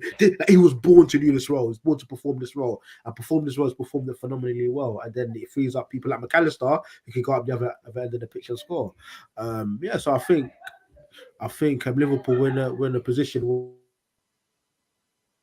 Yeah, man, domestics. But I think we're in a position where I'm over it, bro. I don't know, man. I think someone's not studying their GCSEs. But I tell you, who has been studying? Actually, I'll let you man chime in before I get to the main event. Like, I don't know. What's your man's thoughts? What's your man's thoughts in the game? Oh, that's funny, man. That's funny. My main takeaway from this game is how on earth Ivan Toney didn't get a penalty is beyond me, bro. Like, that is outrageous, bro. Like, literally, how did he not get a penalty? It was do you know what begged belief? I was listening to Jermaine Genius. I don't even know where I was watching this game. I was listening to Jermaine Genius for like 20 seconds say, he knows what he's doing there. It's clever. He knows what he's doing there. It's clever. Then I heard him say, VAR check complete. And it's off.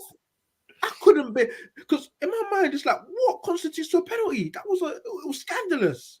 Do you know what's so funny? Like, remember, I declared I'm never talking about referees from 2023. And I still maintain this. But we've not had a referee discussion for some time. This weekend, I've seen some shocking things. Absolute shockers. Do you know what I mean? Like, absolute shockers. So, yeah, I don't know how that's not a penalty. The thing I'll say from this, though, and sorry to move this away from Liverpool, but of late, I've been watching Brentford, and I've been watching. Can we talk about them? Their defending, guys, Peter, is some of the worst defending I have ever seen in the Premier League. It's up there. With someone, because we had City on a Monday night. Do you remember? There was City that were playing on a Monday night, and each goal I said, "What's the defending?" Man, we're talking about Foden. Man, we're talking about the ball. Man, we're saying good pass. I'm looking at the defenders. I'm saying there's some statues over there. Absolute statues. They're defending like a team that's on their way down. Did you see what Nathan Collins done? Was tantamount to suicide. It was so bad. Before the ball even left his foot, he put his hands on his head. Yeah, exactly.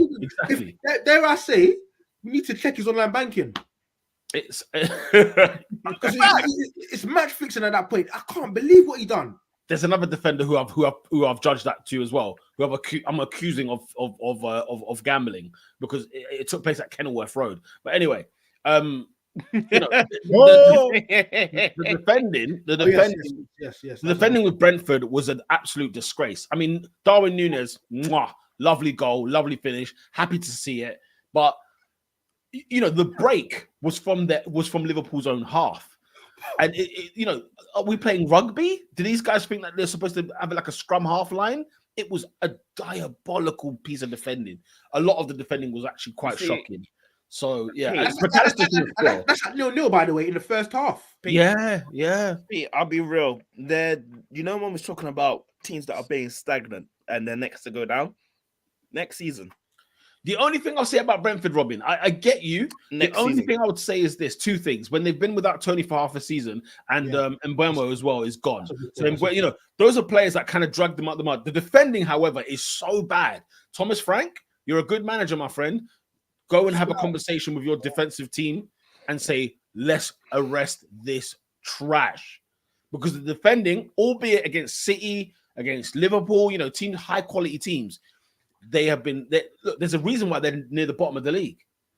And a team that people didn't really, guys, they're in the relegation battle, whether they like it or not. They're there. They're in the battle. Also, right, this geezer, right? I never heard of him. I even thought it was an English bloke. Turns out he's from Germany, right? And I've got a thing I despise. You know when goalkeepers wear short sleeve t-shirts so they can show off their muscles or show off their tattoos. Yeah. This Mark Flecken guy, he got chips from inside his own box. What is he good? He looks awful. He's terrible. Is he terrible? And bear in mind, they had David Raya. You know what I'm saying? And to go from Raya to Flecken is awful. That probably counts for something. Awful. He's awful. No, he's awful. They were so poor, Brentford, and they've been poor for a while. But yeah, Flecken, I think he's Dutch. I don't think he's German. To be fair, I don't really care where he's from. He doesn't deserve a mention. Yeah, they need to sort him out. I will say this as well. Why on earth did they sign Regular Don? Why? Why did they do that? He's all right, man. No. You give him too much stick. You give him far too much stick. There's a reason why none of the clubs keep him. When you went to Man United, I said, look, they won't keep him there much long. For a period of time, he was their best player. When he went to Spurs, I said, hang on a minute. There's a reason why Real Madrid let you go for 30 million quid. Spurs spending 30 million quid on him. That's the real question. Man United then went and got him after that, which I thought, flipping out, what the hell are you lot doing? And then Brentford get him after that. Come on. He's living off his Real Madrid status that he never had. Let's have it right. That's a player that's going to be passed around, bruv, like a slosh, blood. They're just going to get passed. Next. You know them ones next. I don't even know who is he on loan from Spurs? Yeah. So Man United got a player from Spurs on on loan. That's a disgrace. And the loan was until Malacia and Shaw come back. And then we got rid of them. Hey, you see Malacia, I'm concerned, you know. Why? Because where is he? Injury for starters. No, generally, all jokes aside, like I'm wondering, like what's like if it's like a Mazine. Some players, because I ain't seen him. Some players, you haven't seen him. We haven't seen him. Malacia. Yeah, he's injured, bro. I don't know. Prayers, but I think for me, it's time to go to the main event. I think a lot's been made of this guy. I've backed him to the hill. And I'll continue to back him because he can give me moments like that. For me, spoiler alert, goal of the week for me. He's just a maverick. He's a madman. But let's call him Logan Paul. Excellent finish from Darwin Núñez. But I think Michael Owen. I don't know. I don't want to get. I want to get your thoughts on what Michael Owen is kind of not necessarily criticized the goal, but he's critiqued it. He's critiqued Darwin Núñez's, I guess, choice of shot. I mean, what do you guys think? Would it be helpful shot? Yeah, because obviously he's gone for a chip, and then Michael Owen is. Let me get out of the tweet. Yeah, read out the tweet. I remember most of it, and I was just like, it's just a good goal. Huh? What do you want me to say? It's a good goal. It's a good He's goal. running like 30 kilometers. What more do you want me to say? Adrian, Goalkeeper in his Adrian, own box. this week alone, I'm literally saying Darwin Núñez was good. Very good. That's not enough for me. But anyways, What more do you want me to say? It's a comment from Michael Owen. That finish from Darwin Núñez yesterday was insane. I can't stop watching it, and I can't begin to explain how difficult or skill that is. Moving at pace, the ball running away from you, being inside the box with no room for error. Incredible.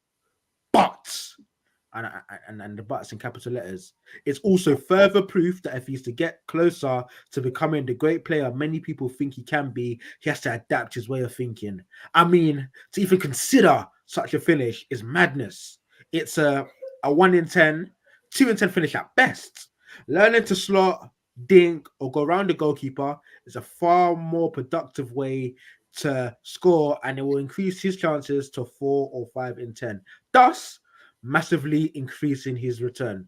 He then goes on to say, I'm really not trying to rain on these parades, as that goal was pure class, but I'd rather see it when Liverpool are 3-0 up and not at 0-0. And he's been getting pelters from Liverpool fans. But I actually think Michael Owen is right on the money here.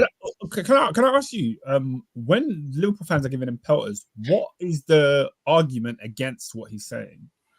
Well, he scored a goal. Where's the critique? Why are you critiquing when he scored an amazing goal? You don't say that about any other amazing goal that's probably so difficult and hard to finish. Unbelievable siege, Jeff. Did you just see what's going on at Goodison? Goal line clearance at Goodison. Goal line clearance at Goodison. Oh. Oscar, we're literally right on the same time. 63, 27, 28, 29. Oh, I'm ahead. 20, 30. But yeah, like I think like, come on, this is football. This is football. Teams win games, and we talk about how they've won. Players that, you know, sometimes they get a good spell where they go through a good run of games, and we talk about how they can continue to improve it. I don't think there's anything wrong with him talking about Núñez, a player that's been spoken about all season and all last season. He's a striker for Liverpool. How can Michael Owen not have an opinion on strikers for Liverpool? Guys scored one goal, and that means we can't talk about him for this week? Get out of it. But Oscar, when you choose your time to critique a striker, he needs to change the way he thinks. Yeah. Did you watch the goal? It's a world-class goal. It's a world-class goal, but the mentality behind it is kind of tapped. Like, why would you do that? There's 30 easier ways to score in that situation. Bro. Yeah. But that's what separates Darwin Núñez from, say, Calvert-Lewin.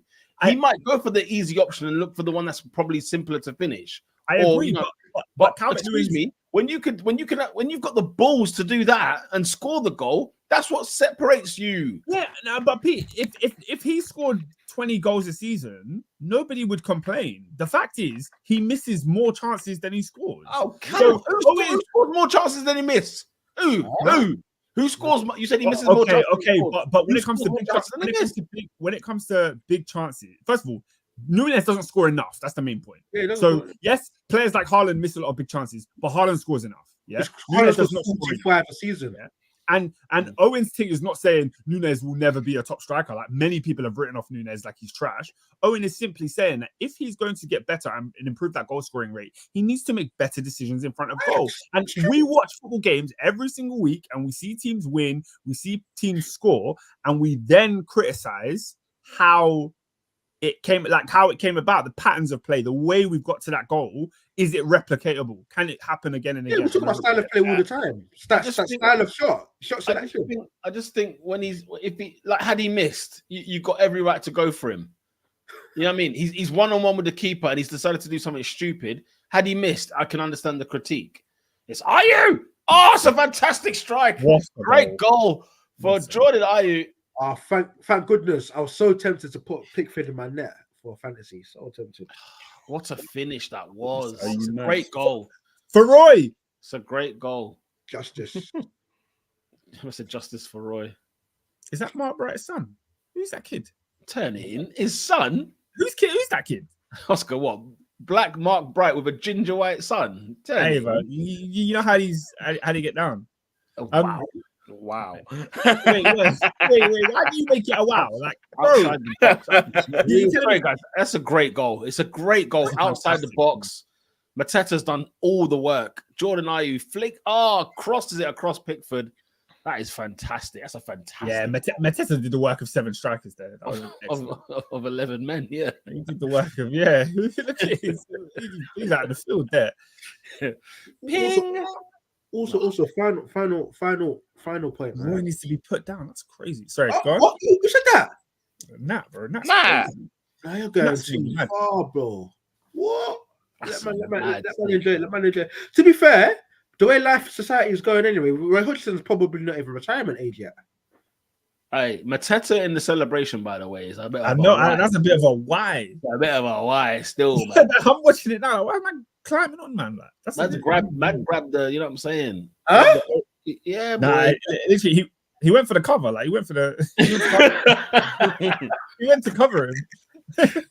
Well, what did he go for? Listen, Ayew slides on the floor, yeah. Mateta slides ahead of him, and then Mateta looks back and tries to go for the cover. Just a cover Great. now. It's in the same region the ball went to Hoijlund, basically. All he has to say is cough, and then you know what's going on. You know what I'm saying?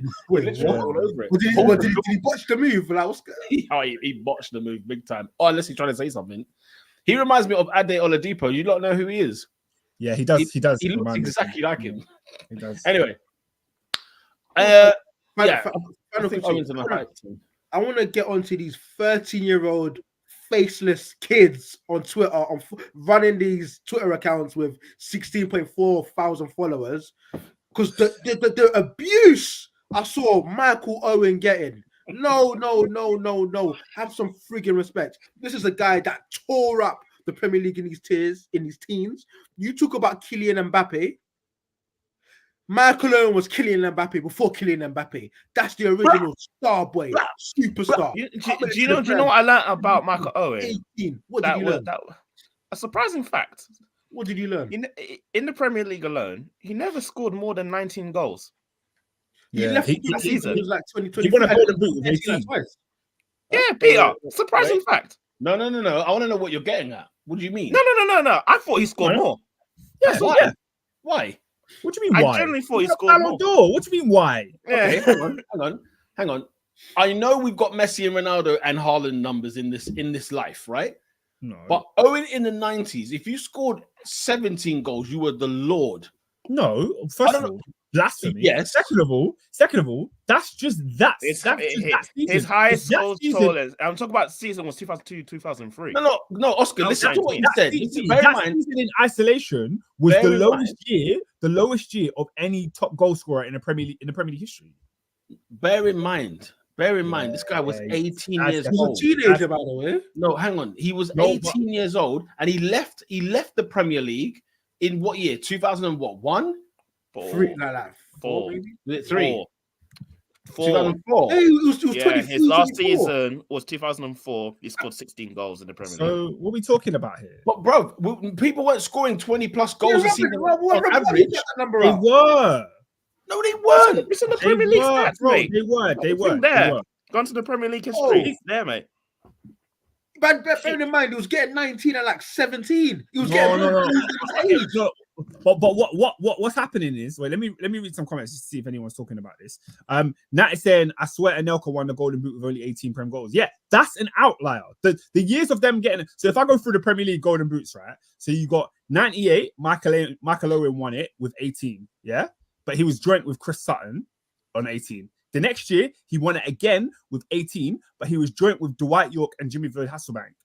The following Incorrect. year, hold on, Incorrect. huh? That It's wasn't not. that year. Yes, it That was. wasn't that year. 99.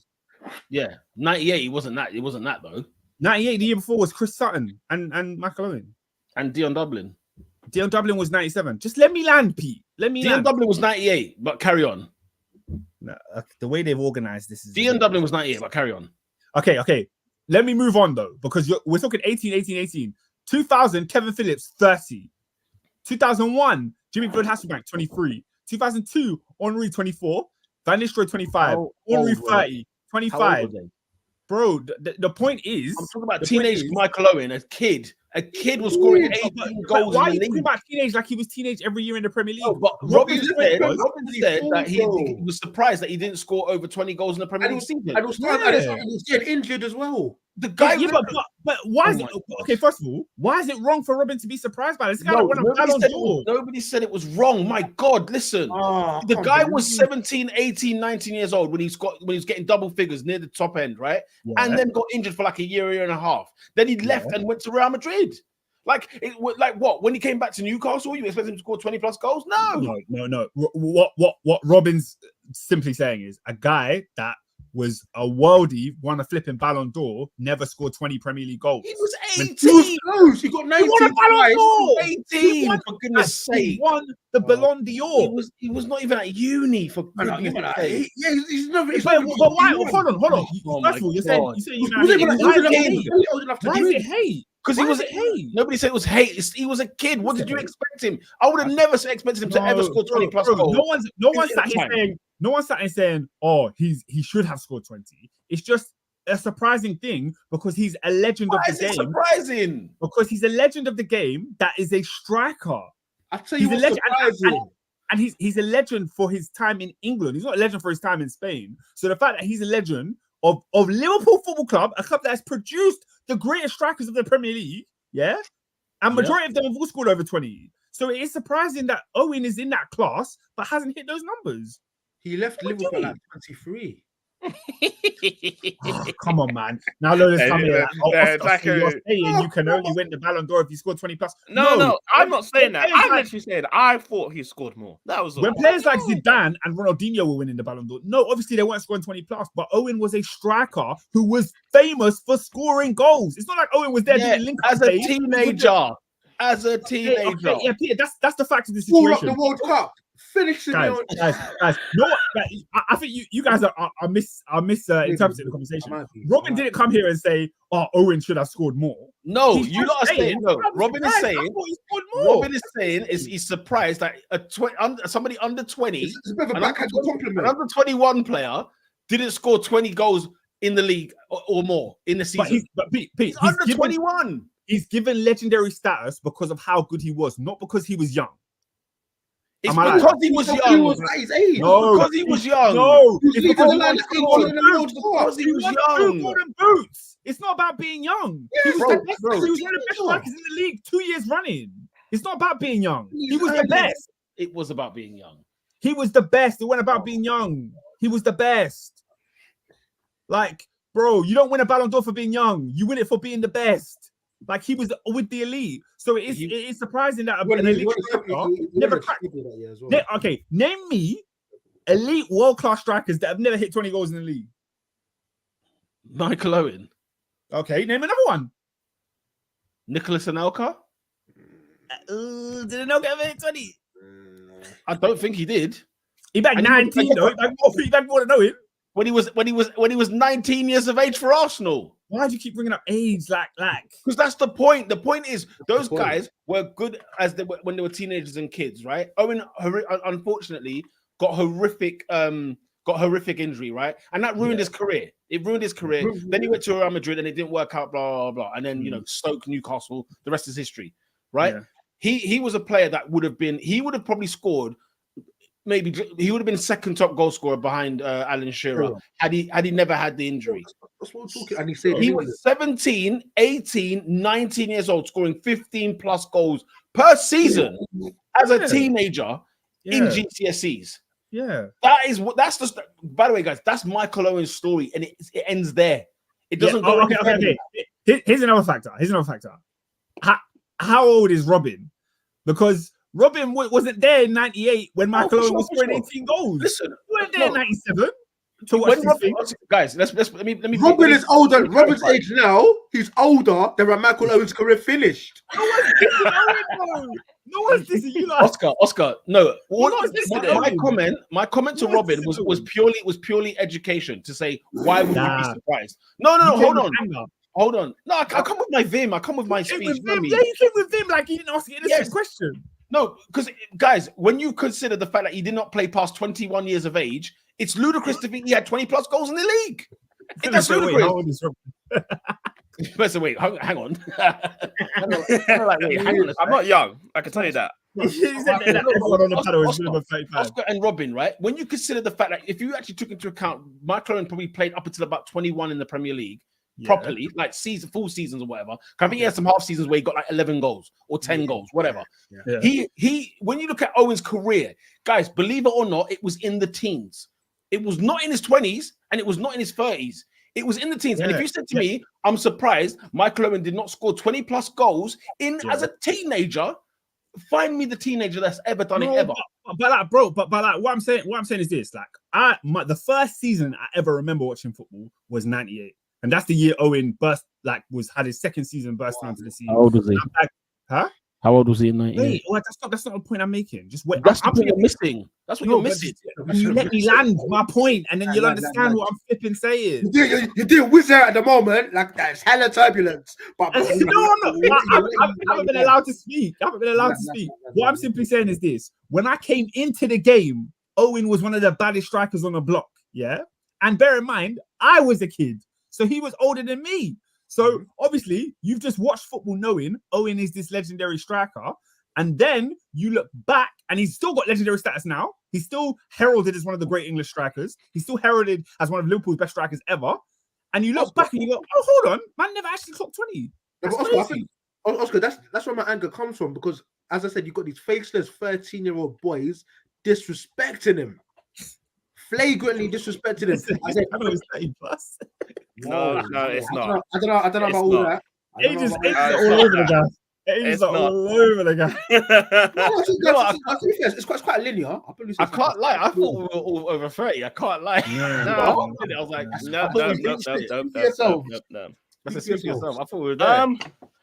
I'm the youngest, or technically I'm the second youngest if we actually include everyone in the top 4 podcast. Let's just remove Remy, man. Everybody. No, who Remy is. It's Remy, you know. Wow. Remy's like Pogba at this point, man. They're long-term injuries. But I remember Remy's the guy, the voice of reason. Hey, Remy's the guy. The voice of reason. Remy used to anger me on this podcast. I swear down. But you know what? It's because he didn't love football like you. And I was like, you didn't love football, but the thing is, you kind of Ronaldo. He just loved Ronaldo. That was it. He didn't care about Man United anymore. Guys, Calvert-Lewin just missed a 6-yard header. My This is second what- forward wears knickers and bras. Do you know what I'm happy about Calvert-Lewin's poor performances? Can I tell you what the one thing I'm happy about? It's a shocking list. I'll tell you the number one thing I can take out of Calvert-Lewin being poor is people tried to put stain on Carlo Ancelotti's name. They tried. They forget this man is a coach. Are you not stupid? When he was the manager of Everton Football Club, Calvert-Lewin was scoring 20 plus goals a season. That's the best we've ever seen. He was Filippo Inzaghi, okay, in an Everton shirt. Yeah, do you remember? No, they don't remember AD. They don't. And even now, they think this is what Calvert-Lewin should be scoring 30 goals a year. No, he shouldn't. These are the broken remains. Now Carlo's gone. They talk about Calvert-Lewin like he's a wonder kid. Like he was never that guy, brother. Oscar. They tried to diss Carlo Ancelotti, bruv. They tried to diss him. I'm pretty sure when Carlo fouled him, Marco Silva was playing Calvert-Lewin at left wing back. That's how he fouled him. And then I saw Calvert-Lewin's dad going on Facebook tirades, indirecting Marco Silva. Yeah. Unbelievable. This just raises Carlo Ancelotti's stock even higher at Everton. I didn't even know he could get higher. Remy did not get sacked. No, Remy went after without leave. What do you mean? Yeah, I lied. The thing is, Remy can return anytime. Anytime. The amount of hours he owes us, mate. We're gonna have him working like a dog when he gets back. Big up Remy, man. Hey, look. Lotus said DCL is the greatest English striker of the modern age. That's crazy. By the way, as whack as Dominic Calvert-Lewin is, he has a season where he scored 16 Premier League goals. That's 2 less than Owen. But Three, about to say. Oscar playing for Everton. What? He was playing for Liverpool in the 90s. As a 7. Whoa, hang on. What? You can't piss on Liverpool. Liverpool in the 90s? Yes, I can. Everton in the 2020s. What? Yeah, touche. Oscar, we're in a situation with Everton Football Club where they've got an asterisk on their name in the table. Why? Because we don't know what points they have. Yeah, We don't know what points they have. You don't know what rules they've broken. Nah, We don't know what rules these are Mark Bright's sons, bro. they broke. Are you sure? But anyway, what I think to add to Robin's point, finally, just nail in the coffin. There are worse strikers than Owen that have got more goals, so that's why it's a little bit shocking. There are worse strikers than Owen that have got more goals. That scored more than 18 Premier League Listen, goals. the Kevin Phillips you brought up, whoever else you brought up, these men weren't in their teenage years. Darren Bent, Ivan Toney's got 20 goals. Oscar, Darren Bent, by the way, a very underrated striker in Premier League. Yeah, football. Just good saying. striker. He ain't no Michael Owen. Oh no, of course not. But over Ain't 100 no Premier League Owen. goals. Ain't Over no 100 Premier Owen. League goals. Just saying. You know what I'm saying? But the thing is, again, when you're saying ain't no Owen, all you're talking about is Owen with an age that has one on front of it. No, because You're not talking about anybody. No Owen post 20. You're not talking about. He didn't win the Golden Boy because he was young. He won the Ballon flipping d'Or. What year did he win the Ballon d'Or? 2001. Liverpool won 4 trophies. You know what? Let's have it right. That was wrong. That was a wrong decision. It was wrong. The same way. Yeah, at least we can agree on that. I'm gonna be real with you. Every Ballon d'Or pre Ronaldo and Messi was wrong. It was just wrong. It is wrong. The only one that was right is Ronaldinho. The rest are all wrong. Kaka as well. Kaka? What year did Kaka win it? Like even 07. Kaka deserved the Ballon d'Or. Let's not. Oscar, let's be very careful with this because Kaka is a friggin' Kaka 07. Yeah. Why? Who should have got it in 07? Yeah. No, Kaka. Yeah, went to the right man. Yeah, okay. I was gonna say. I was gonna say that. Who do Yeah. Take your pick. Drogba. Lamps. Lola says, I bet you anybody, Michael Owen has more league goals than Didier Drogba. Let's go. That's a tasty one. Oscar, you guys Everton. you go find that stat. Never shine. Oscar, I'll give you more bandwidth. Michael Owen at Liverpool has more goals than Didier Drogba. Liverpool alone. Not even Newcastle. No. Not even Man United's 5 goals. No. 20 Adrian, it can't be. It can't be. It can be. I promise you it is. It can't. He can't have more Liverpool goals than Drogba has Premier League goals. It can't be. It can't be. He comfortably has more Premier League goals than Drogba. When you say comfortably, how many are we talking here? Owen has 150. What? That's why I want to die for the fucking screen. He left Liverpool. Doesn't that prove Robin's point? That proves Robin's point. He has 150 Premier League goals, but only hit 18 is his ceiling in one season. No, 19. Oh, sorry, No 19. way. Oscar, do you want me to read you the numbers? That's cracked, bro. No. Yeah, Oscar, read the numbers. 8. So this is as a 17, 18-year-old, right? 18, 11, injury ravaged, 16, 19, 16. So it's not like he was getting 10, 11, and 12. But the thing is, you lot are taking it like Robin was saying, he weren't good enough to get 20. Robin's point is that this is a striker that is clearly good enough to score 20 goals. It's a shock that he never got there. And we know injuries played a part. No, but we're saying his career was untimely plucked away from him. So by the time he was 23, guys, you will not find me another striker with 150 Premier League goals that never hit over 19. That's the thing. Yeah, okay. That's what's shocking. Okay. But they got it when they were 25, 26, 28. By the way, you didn't get it at 19. By the way, well, first of all, Robbie Fowler's in that list, and he did. First of all, he's number 11 in all-time top Premier League goal scorers. Yeah. Above him is Salah, Defoe, Fowler, Henry, Frank Lampard, only midfielder on the list. Sergio Aguero, Andrew Cole, Wayne Rooney, Harry Kane, and Alan Shearer. Lord have mercy. Owen, you were an animal. On one leg. You guys can't get out Robin for that. Under the age. Nah. Wait, what? Nah. Don't skip past Nah, Yeah. No. I don't know if it's Nat or Nave, but he said 2002 I mean, what's- R9 Ballon d'Or is the biggest sham in football history. Wait, what are you saying? As in him winning it? Wait, I think what? he's saying him winning it. Are you all right? Hmm. Ronaldo. Yeah, Let's- but ain't that the year that Ronaldo didn't actually play football? He just came back for the World Cup and slapped it. I swear, because I remember I watched the Ronaldo documentary, and because he missed, his career was just injury ridden. It was getting seizures and that. He weren't playing that year. He came back. He got fit. He got fit by like May, and then banged at the World Cup. Like he didn't really play.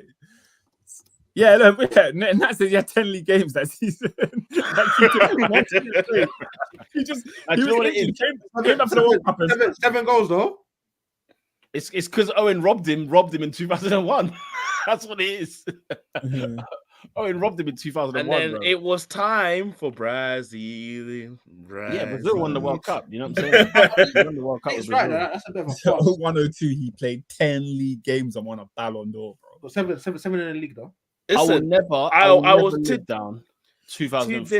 I'll never to live this it down. day, that 2002 Brazil is the best team I've ever seen. Do you It was think? unreal. Nah. It was unreal. I don't even think It was almost. It was almost unfair. Do you think? I don't think it was that good. I didn't think it was that good. You know. Yeah. I thought that Brazil team was Are you outstanding. alright? The thing is, guys, I saw Brazil like in '98. That '98 team was outrage. Yeah, I feel And, like the talent, it didn't live up to it, but the talent in 06 was better than the talent in 02. Was it? But it just didn't live up to it. yeah. Bro, you had Ronaldo, Kaká, Ronaldinho, Adriano. Bro, that 06 team was cracked. The 06 team was on crack. And That they 06 knew it. team was the ultimate team. And they knew it. too good for his own good. You know what's sad? Half that team is in jail. Yeah. Damn. I can't lie. Brazil, man. Ronaldinho. Adriano was in jail. Adriano. Yeah, but like, he's living his life now, though. Adriano's living his life now. I see him now. I follow him on Did he give his life to Christ? Sus. I don't know. You know the Brazilians, innit? Pete, we've I got don't 27 minutes over here. Hmm? We've got 27 minutes on this side. Oh my god. Warm All up, warm up. Hey, Warm up. anything else, AD, on this before we got so sidetracked on stupid Michael Owen talk? It's a good question. This is what Top Football Podcast is all about. I'll be real. Yeah, to be fair, it was a great topic. I must admit. It was a great segment to just talk about Michael Owen. Anything else, AD? Big up Michael Owen, man. These young boys. Let's carry on a conversation about Kaká's stinky World Cup run in 02. Did he even play in 02? He was barely there. That's It's like Gilberto Silva. Like he got a World Cup medal. He didn't play. Ain't that? I swear in 02 they took Kaká so that he can learn. Yeah, I don't think. You know, they bring the people, the work experience guys that come to the World Cup. Like when Bellingham went to the Euros as work experience. Yeah, blood. I can't lie. That kind of means your next up, though. It does. All Brazilians are Christians. Some are just Brazilian. That's two jokes. That's two jokes. Okay. On that note, On that note, nobody wants to hear me talk about Cream Kelleher. Yeah, let's keep it stepping. Yeah, that's not. I'll say that for next week. Oscar, Arsenal beating teams in claret and blue when they're wearing yellow. It's becoming a thing there. 5-0 winners against Burnley after the 6-0 win against West Ham. Who put the ball in the Burnley net? Who put the ball in the Burnley net? Who put the ball in the Burnley net? Half the Arsenal team did. Who put the ball in the West Ham net? Who put the ball in the West Ham net? Who put the ball in the West Ham net? Half the Arsenal team did. Who put the ball in the Palace net? You're not a Who level put the fan. ball in the Palace You're net? not a level Who put the ball in the You're not a Palace level net? fan. Why are you thinking about your rivals? Who put The the title. ball in the Sheffield net? Who put the ball in the Sheffield net? Guys, Yeah, it's mad. we've been giving teams five or more about 4 or 5 times this season. Can It's I a just fantastic say situation. that's one of the greatest chants. That's Oscar, fantastic. half the effing team did. Are you kidding me? What? It's a hard said. Arsenal. Wait, guys, just quick fire. Liverpool or Arsenal? Who does football chants better? Or Liverpool. yeah, he has football chants better. Liverpool are Stone Cold Steve Austin. Arsenal's Yeah. The Rock. Yeah, No. Austin set the pace. Liverpool's Roman Reigns. Arsenal is Cody Rhodes. wait, what? Like Liverpool are Arsenal by far is definitely Cody Rhodes. Yeah, Liverpool are by far Definitely. clear. Arsenal are doing their bit to be on the same competition. No. Because I think Peter. Why I rate Peter's one? Because I think it depends what you're looking for. Because I think if you're looking at like songs and like No, feeling, but and Arsenal vibe, are trying to then finish the Liverpool- story from last season. No, but if you're looking like cheeky ones that make you laugh, Arsenal have got them. Arsenal have got like the little one-liners, the snap and the crackle. Like I what? I think you can argue both in their own right. I just think Liverpool is, it's the historicness of it. It's just like Liverpool are 16-time world champions. They're just like, you know what I mean? Woo! Woo! Arsenal still have a team. That's a fact. Team. Your whole Mikel Arteta chant is a chant that we had for Lampard and Tuchel before you sang it for us. They do it better though. Graceful. No, they don't. Who was your players at the back and attack? Who was your players? So first of all, under Lampard, it was Tomori at the back, Tammy in attack. That was when they first came into the team. Oh, nice. I like that one. And then under Tuchel, because we won the Champions League, it was Thiago at the back, Timo in attack. Chelsea's gonna win the Champions League, and then we'd say again because we won the Champions League, and then you sing the chant again. That's kind of lit. It was elite. Come on, man. We had it elite. These guys said you got the Arsenal one was Arsenal on the way to Champions League, and ours was Chelsea gonna win the Champions League because they weren't even in it when they started singing it. How disgraceful is that? We've changed it to Arsenal in the Champions League. So hey, that's pathetic. Ours is talking about winning it, and we won it. Oscar, we won the league. And then you say again, that's class. We won it at the lane. That's a Liverpool song as well. No one can say the same. That chant is number one in the charts. But who has the best? Liverpool in general. They trend set. They set. Yeah, come on. You don't do North London forever. They have "You'll Never Walk Alone." There's a level to this. No, what do you say? So what are you saying? Well, Arsenal or Liverpool, Celine Dion, and Arsenal like Central C. Whoa. Give us Michael Bolton. Give us something. You know what I mean? Central C. Jesus. No, I did like TikTok. Like it's catchy. It's like you sample the thing. You know what I mean? Yeah, you got sample all the things. Sample the thing. What you make is good. Yeah, that's true. That's true. That's the perfect one. Other teams are making the original song. You lot are sampling songs. You lot are sampling. We're like Kanye West. You know, anyway. I don't want to go on a tangent. What wasn't sampling? I really want to go on a tangent, but we can't. Robin, we're here. We're here now. I was gonna say, yeah. I'm gonna say the greatest sample of all time was. Bro, listen, Michael Bolton is Peter 40. The guy said Central C from Celine Dion. Celine Dion. From time Celine Dion came out, Michael Bolton can run too. They didn't say Michael Bolton can run. You know what I'm saying? Michael Bolton, he must be like 75 by now. He must. What's Celine Dion? Shout out Michael Bolton. Ooh, that's a good point. That's a good point to be fair. Celine Dion can't even do her show because she's sick. Celine Dion cannot sing anymore. She can't even sing right now. Sing anymore. She's presenting at the Grammys because she needs the check. She can't sing anymore. She's actually unwell. She can't sing. Yeah. Shout out the Queen, man. Shout out the Queen. All my Jamaicans know. She's fucking Quebec. Robin, where did you want to go? Because there's another place I need to go. No, because it was about samples and what was a good sample. I said the best sample song of all time is Gangsta's Paradise, by far. Gangsta's Paradise. What's the sample? It's just it. Gangsta's Paradise by Coolio is a sample. You guys did not know that. Gangsta's Paradise. I thought of Gangsta's Yeah. Wait, no. What's that sample of? Yeah, what's the song? What is it called? What, it's Sting? Paradise. Are we talking Sting? Or Phil Collins? One of them jabrones. I don't know, man. I don't know. Oh my days, guys. It's too much of a tangent. First of all, Lola, we love Celine Dion over here. She's massive. She's huge. I'm just saying, innit? Her voice is Lola, at a place. I tried to give her the flowers and they tried to rub her out. I couldn't. Yeah. Okay. Apparently, it's Stevie Wonder. Paradise. That's it. Stevie Wonder. Stevie Wonder. Fair enough. Yeah. I have to do my research on that. Listen, my team won 5-0. I just want to say we turned up to Burnley. We went up to Turf Moor. Yeah. Looked at Trafford in goal and said, "Yeah, we're having that, and we're going to score goals, and then we're going to head back to London with 5 goals and 3 points." Arsenal doing what we do best, and a clean sheet, and a clean sheet to boot. You know what I mean? And now we've got the biggest goal difference in the Premier League. That we love. That we friggin' love. We got the best defense in the Premier League. I tell you what, that we love. Okay. and we march on, bruv. Tick next. That's what I can say. After Burnley, next. Newcastle on Saturday night, 8:00 kickoff this Saturday. Guys, Newcastle are gonna get dressed blood.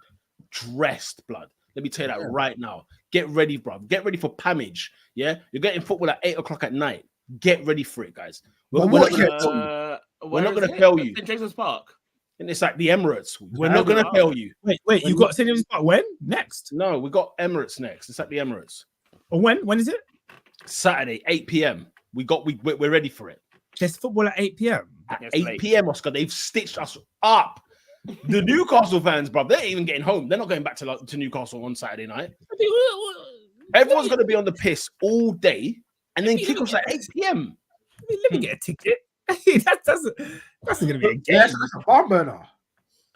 Don't worry, it'll be a bloodbath. Don't worry about that. The way we're going. Yeah, Peter, you got to chill. Oh, I've got to chill. Yeah, man. Have you not watched what my team's been doing lately? he meant on the fields. Have you not? Yeah, well, definitely. I meant on the field. Have you not? Let's relate it to cooking. Let's relate it to that. Well, you have to relate it to. Peter, you're good at English. Yeah, this friggin' steak is done. Okay, we've been carving teams. Yeah, we've been carving them up. Palace, West Ham, Burnley, even Liverpool held 3 at the Emirates. For Liverpool, listen, anyone can at the Emirates. Anyone can get it. Anyone can get it. Newcastle, you're about to hold it this week. Yeah, that's right. Full. You know what I'm saying? Full on. Question: how long this company? Endo, why that in the comment, please? How long is what? How long does company have left in the job? No, I would have sacked him, you know.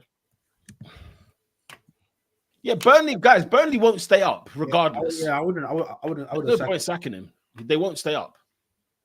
So, but he will be there all season. Only 3 Premier League sackings this season. He's got the dressing room. He is playing good stuff. Go to the championship. Learn your trade again. Some of this older Bert, I don't know what he's seeing in this, but he looks exciting. They've got a few key players. Yeah. They've got a few. They got a few. Rah, nah. What's wrong with you? Nah, there's no need for that. What's up? Yeah. Craig Bellamy assistant, relegate them now. I saw him at Anfield. It was the suit with the baseball cap. Deport him. What do you mean? I can't lie. That's a crazy combo. That's so mean. Crazy. What is he? Is he in the NBA draft? It's a crazy fit. But anyway, guys, very quickly, I'll talk 2 seconds on Arsenal. Loving the way that we're playing. Obviously, our football's been lovely and juicy. We're loving what we're seeing. Bukayo Saka, fantastic, brilliant. Martin Odegaard, you see what happens when you hit it first time. You know what I mean? One touch, bang, straight in the back of the net. We love all of that. Hey, they robbed Martinelli. I can't lie. Huh? They robbed him. They robbed Martinelli. That is theft. What do you mean? Robbery. What do you mean? It's robbery. They never given this. Martinelli plays the ball to Odegaard. There's no touch, no deflection, but he doesn't get the assist. Why? I don't know. They said no assist. They said no assist. Criminal. No. Yes. Yeah. Football's bent. Okay. Oh my goodness. What? No, they're just showing the Premier League table, and Chelsea's not in the bottom half. No. Yes. How? Yes. Didn't Wolves win on the weekend? Well, they're still below us, so how is that the case? That's ridiculous. Former Liverpool right back, they are below us. Yeah, Chelsea are 10th. They're on the same point. Alvaro. It's just goal difference. It's just the goal difference. Just the goal difference. That was a shocking one from Oscar there. Brilliant. But also, what's it called? Leandro Trossard, phenomenal as well. Good player, good team. We got the, we're bringing on Cedric Suarez. You know what I'm saying, to finish off. Did you highlight of the week? Did you see Cedric Suarez's daughter hugging the TV when her dad came on the screen?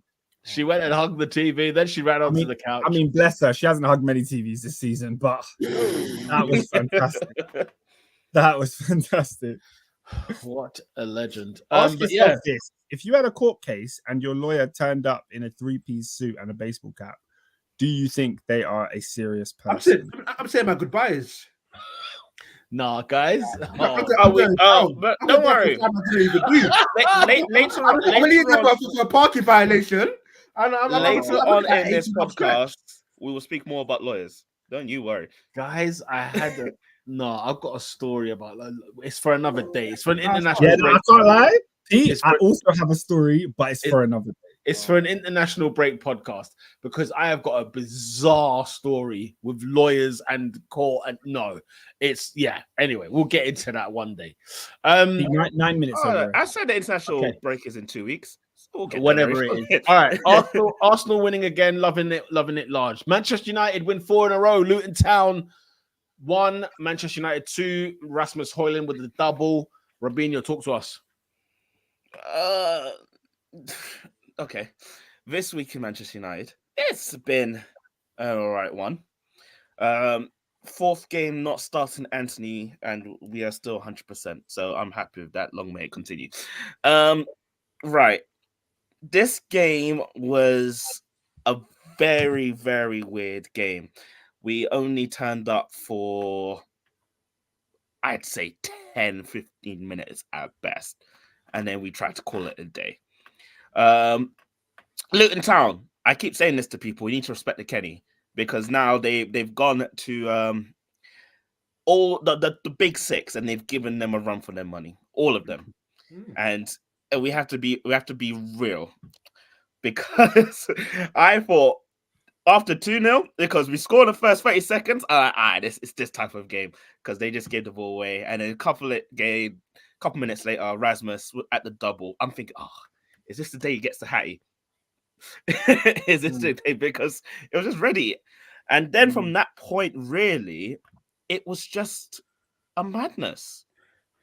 Because number one, I feel like Luton are a bit mad. I feel like Luton is almost like, them wrestlers that make themselves bleed before they start wrestling. Because I feel like even at Chelsea, they were like, was they're not like 2-0 down before they started playing decent.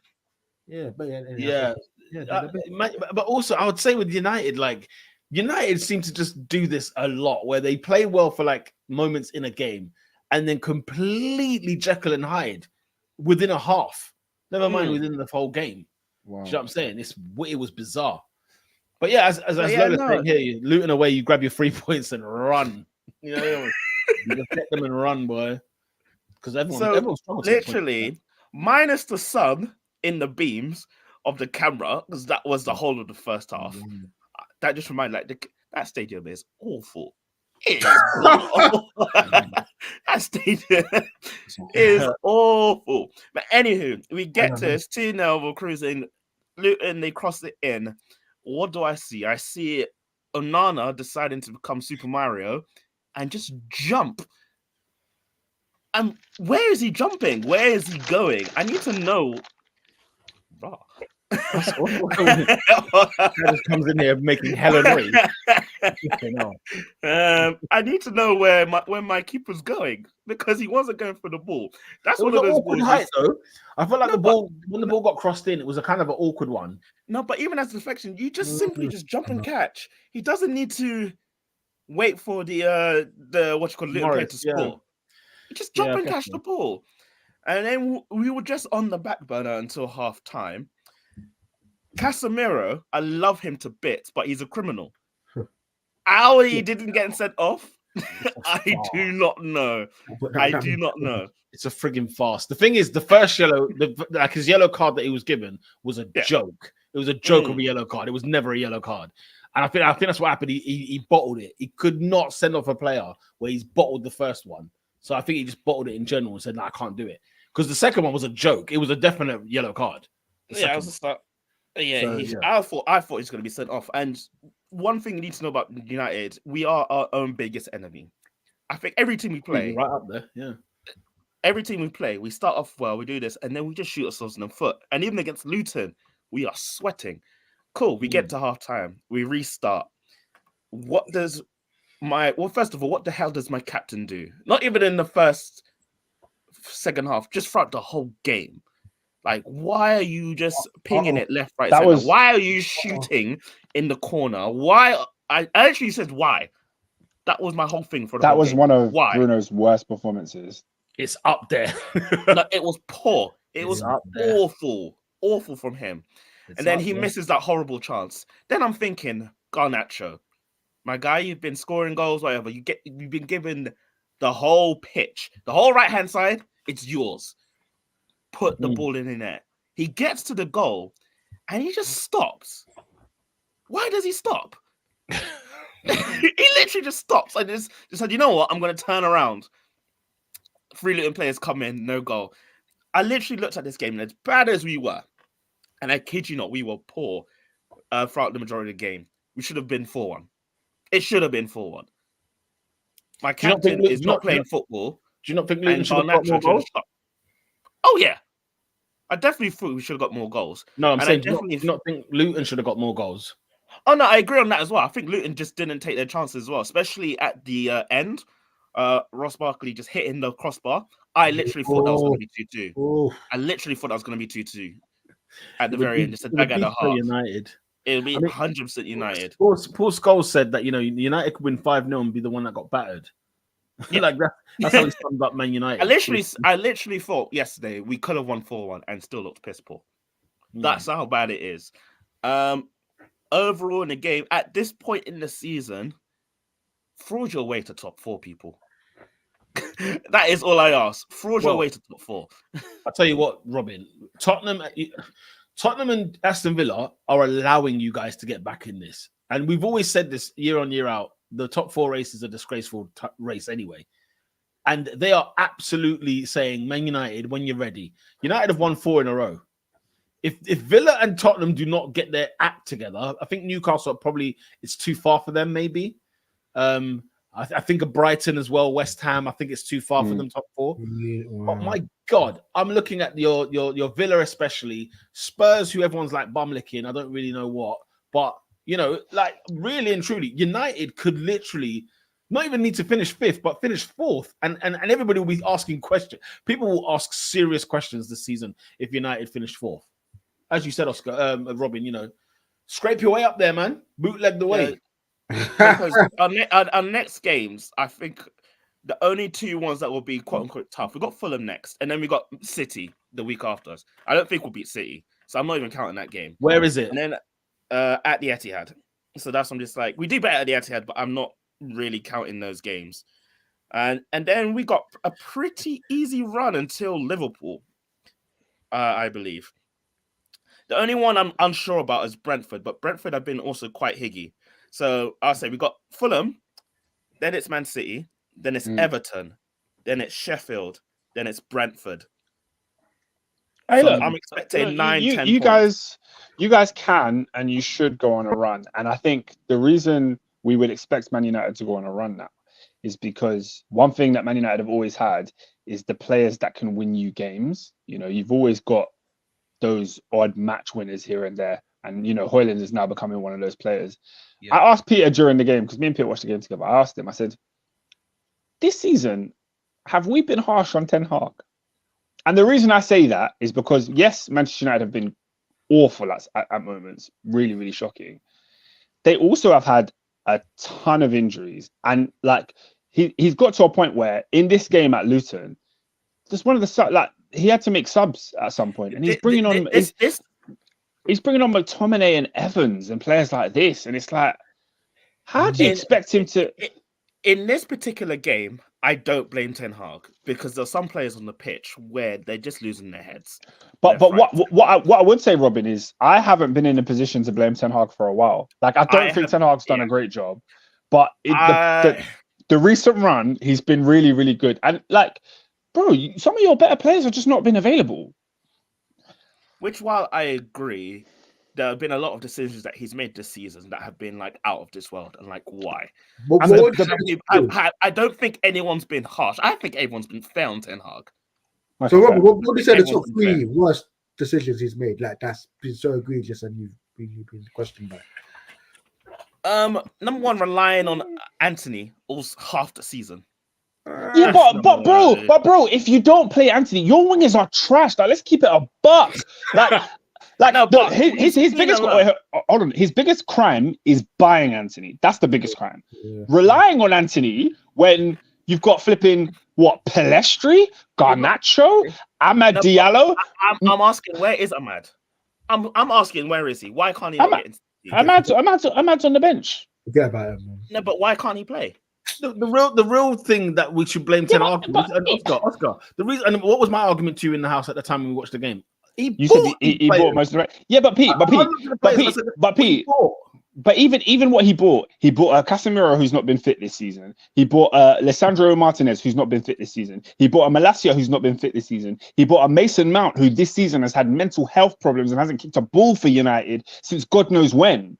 So the players he's bought have not been available for him. At some point, no, but you're not. Half of those players you've named shouldn't even be at Man United.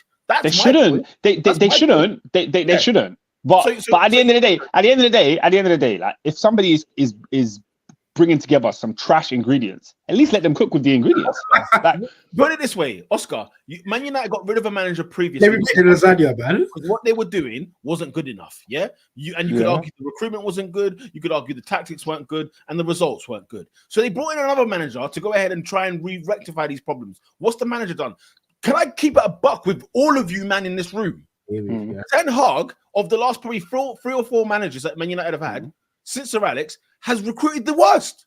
Yeah, Pierre, 100% agree. So he has made the worst signings. So Oscar, to answer your question, don't you ever ask that question again? Have we been harsh on Ten Hag? No. But Peter, let's keep it again. Let's keep it a buck. The most calamitous things that have happened under Ten Hag in his reign have not been his fault. Like he cannot sanction. He cannot police Marcus Rashford. Yeah, he cannot sanction flipping Jadon Sancho just going AWOL and acting like an idiot. Yeah, he can't do those things. The thing that I blame him for is the Ronaldo thing. That's your fault. But you do. Yeah, of course, it's his fault. No. Ronaldo should be at Man United right now. Because Peter, I felt like it was just me and you that felt that on the planet. It seems. Nah, mate. Okay, cool. Nah, because it was Robin and Ernest were very in the camp of Ten Hag because they just didn't believe that Ronaldo was going to get. Still am. Yeah, they just didn't believe Ronaldo was going to get the best out of the team. But look, the players he's bought in. We can cuss all of his signings, but managers should not be signing players. I think we've got to that point. But look at the football. Sorry, let me read these comments real quickly because it's on the subject. Really good point. The football's a disgrace. The football's shambolic at Man United. It's the worst. The football's the worst. The football's the worst. Okay. This is the worst Man United since Sir Alex, and Sir Alex wasn't the worst, right? Yeah. Nobody has done as bad as this. The only thing that saves his bacon is that he won the Carabao last year and he finished third. Why? Because Chelsea, Tottenham, people like that were not here. Man United should have never been in Champions League football. And you know what proved it, Oscar? They went out into a group with Galatasaray and Copenhagen. 2023-24 Bayern Munich, guys, they're not even playing in the Europa League. Galatasaray are playing in the Europa League. He signed Onana, man. Oscar, he signed Onana. You know what I mean? Oscar, and the thing is, Oscar asked the question in the game because Johnny Evans came on when he asked the question, and I said he bought him. He bought him back. How can you buy? But they got these man. You're Man United. You can't bring Johnny Evans to your football club. But Pete, you have to remember, before he brought on Johnny Evans, he brought on Victor Lindelof. You forgot he was at the club. I said Evans and Lindelof as well. I'll be honest. Goodness me, that club is decrepit. Right. A lot of people have asked him. I've been talking. Yeah. Throw the comments on, Peter. I'm seeing the comments bubbling up. They're bubbling. Lola says that if Adebayo was fit. I know it was end the draw minimum. Yeah, he was a big miss. He got injured in the warm up, I think. He's better than Nick Jackson, but yeah, carry on. Wow. Sambi Lokonga, bossing United. United don't have shame, especially. First of all, you know me, Lola. I've been the Lokonga guy. I've been the zombie guy on this podcast. Bossing is a bit much. Yeah, I don't think he was that good. It was good. Boss is a bit much. I'm gonna keep it a stack with you. I don't think Lokonga was good in this game. And you know me, I'm the Lokonga guy. I thought he was quite mid. He was, no goal for Scott this time, but I dare you, man, to tell me the qualities he brought as a midfielder. You are talking to the wrong people, Lola. you are talking to the wrong people. Scotty McSauce. First of all, Scotty has 7 league goals this season. Let's just calm it all the way down. Down. Let's just calm it all the way down because he's 11 away from Michael Owen. Yeah. He's got more goals than Martinelli, I swear. Flipping hell. That's incredible. That's incredible scenes, Jeff. Side note, Murad says champions elect. Pick up yourself, Murad. Just in case anyone has forgotten. Come on. No, we haven't been harsh on Ten Hag. You can chat at the injuries. Some of it is his management. Do you know what, guys? I threw a little talking point in there, but I definitely concede. You guys are right. The playing style at Manchester United has been shocking. Do you guys and the signings have been awful. So do you guys think? I think obviously like play styles, but with regards to sort of signings, transfers, infrastructure, with this whole Dan Ashworth thing, would you be willing to give? I love this segue. I was asking. I love this segue. I was going to bring it up. Yeah, do you like? Would you be willing to give Eric Ten Hag the opportunity to just focus on the coaching? Don't go and give him £80 million to spend it on Anthony. Say, right, Dan Ashworth, you go and do the business. Eric Ten Hag, you're a coach. Like, would you be interested in seeing that? No. I'm so excited about this. No. Oscar, are you excited? Are you pumped? I am. I am Pete, pumped. I'm fearful. I'm fearful for my life. Why? I'm fearful for my life because Dan Ashworth means business. Dan Ashworth don't fall for means. it. Don't do it. Don't do it. Peter, Pete, I know what you're going to say. Don't fall for the United hat. Pete, on Dan Ashworth, I've been here.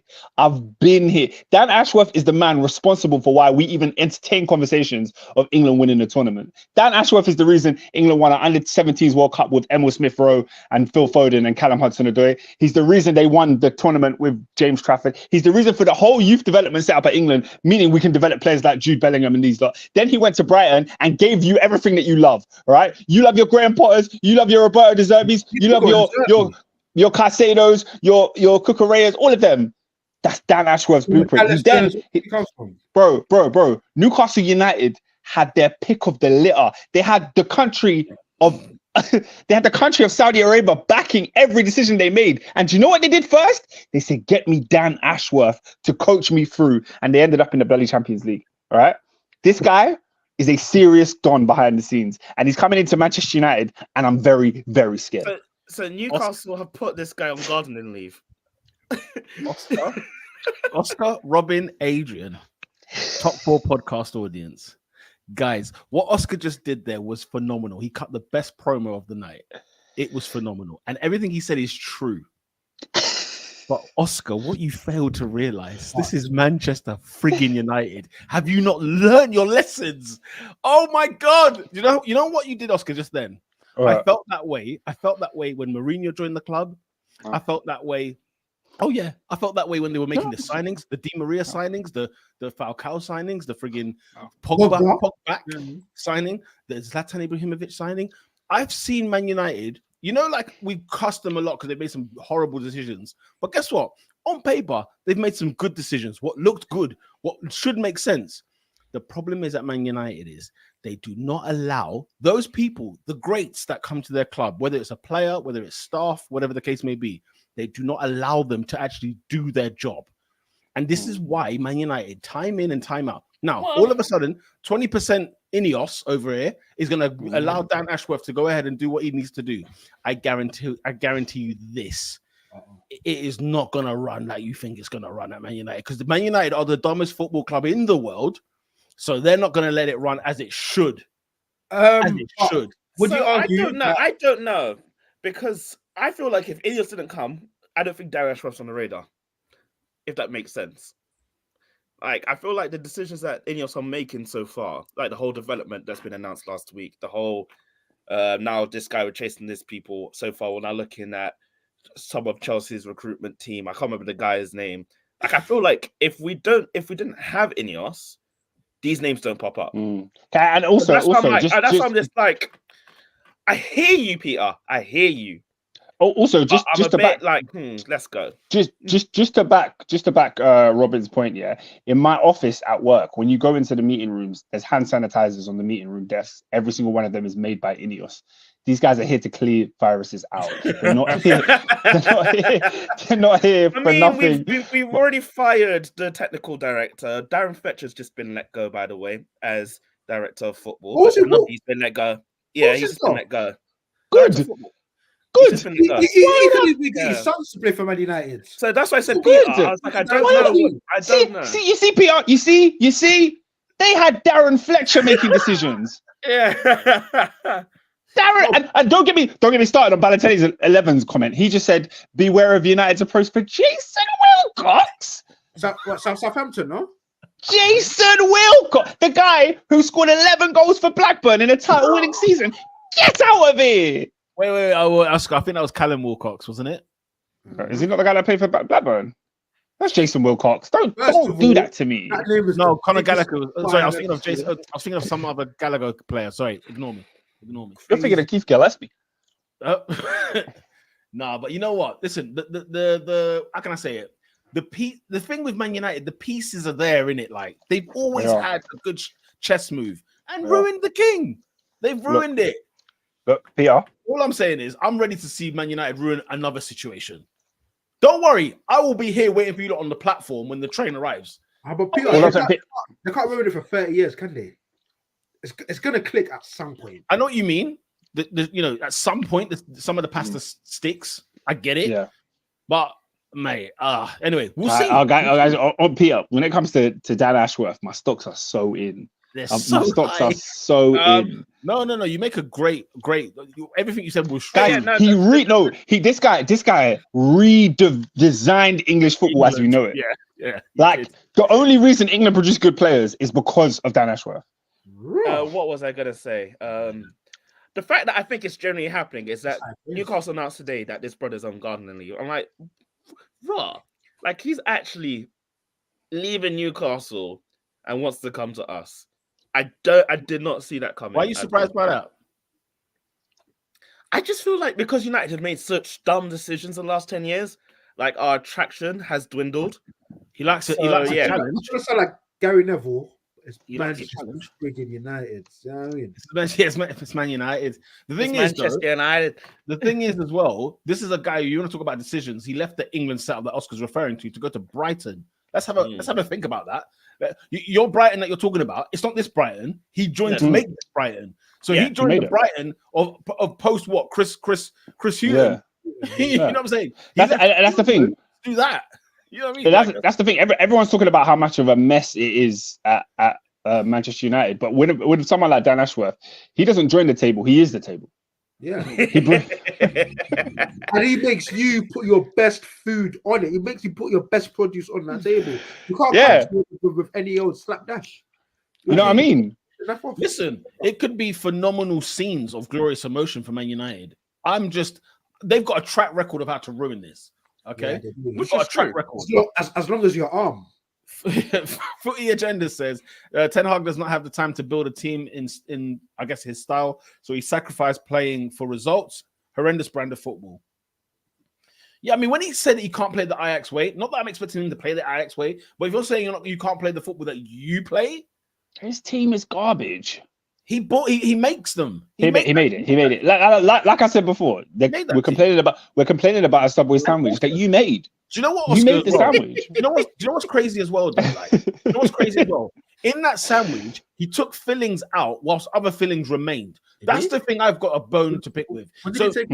So like you're Ronaldo and Sancho, you could say, okay, do you know what? He's making a statement. He's there to do a thing. He's trying to, you know what I'm saying? I'm not taking slack. But Anthony was playing. Anthony he's got 100 Premier League appearances or something like that. He was playing regardless. You know, people like this. Marcus Rashford has been to 2 raves this year, one in another country, and is in the side. Yeah, he's in the side. Oscar, good performance on the weekend. He was in Belfast, and he's in the 11 against Luton. Yeah, bro, he was in Belfast same week he was at Molineux bagging. What? How many good performances has Marcus Rashford had this season? I can count them on the left side of my hand. But that's my point. Don't get me wrong. You can't sack every player. I get it. You can't sack everyone. But my God, like, make it make sense. It doesn't make sense to me. To be fair, on that whole Sancho point, I've been since I've been watching the Bundesliga because I've been finding it very entertaining what's going on over there. And we'll get to that soon.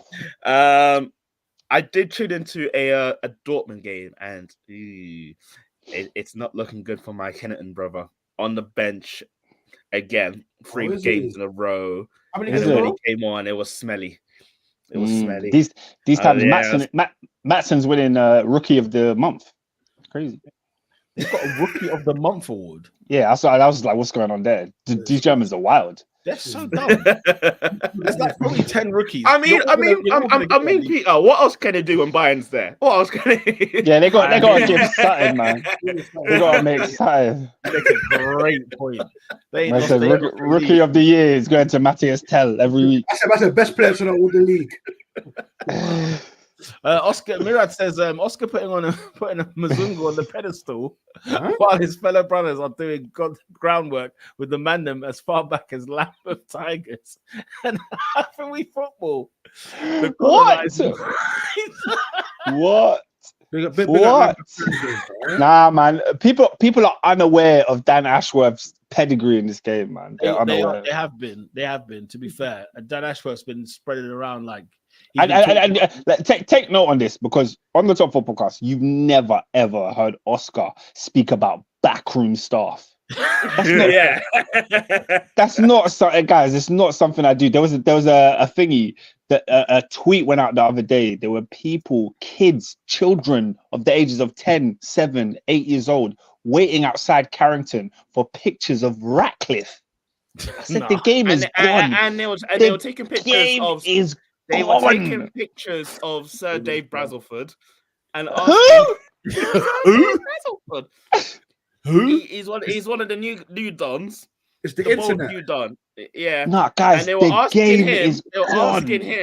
Game's "Are you signing Mbappe?" It was funny. It was cute. That's like me, 10 years old, asking for photos of Bruce Buck. That's crazy, you know. That's crazy. No, Peter. No. Peter, imagine you're 7 years old. You and Roman. No. Roman would have run. Roman's a different thing. Roman was high profile. Can I tell you what? Can I tell you what's a different thing? Because when Roman bought Chelsea, nobody knew any owner ever in Premier League. I didn't know who owned anyone. No. The Blackburn man. The Blackburn guy, because he was a man about the club. Yeah, Johnny Walker, was it? I think it was. What's that? Shout out the Blackburn man. By the way, the Venkis have blood on their hands. Watching the documentary. These are Indian chicken farmers. Whoa, Sam Allardyce was like 12th in the league. He packed him out with Steve Keane. No, the Venki group. Bad ownership. Just Google Venki. Football is funny, man. Football is Peter, get ready for that when you're watching Premier League years. Get ready for the Venki's era. I can't wait. Do you remember when they done a photo shoot and then they had cockerels walking across Ewood Park?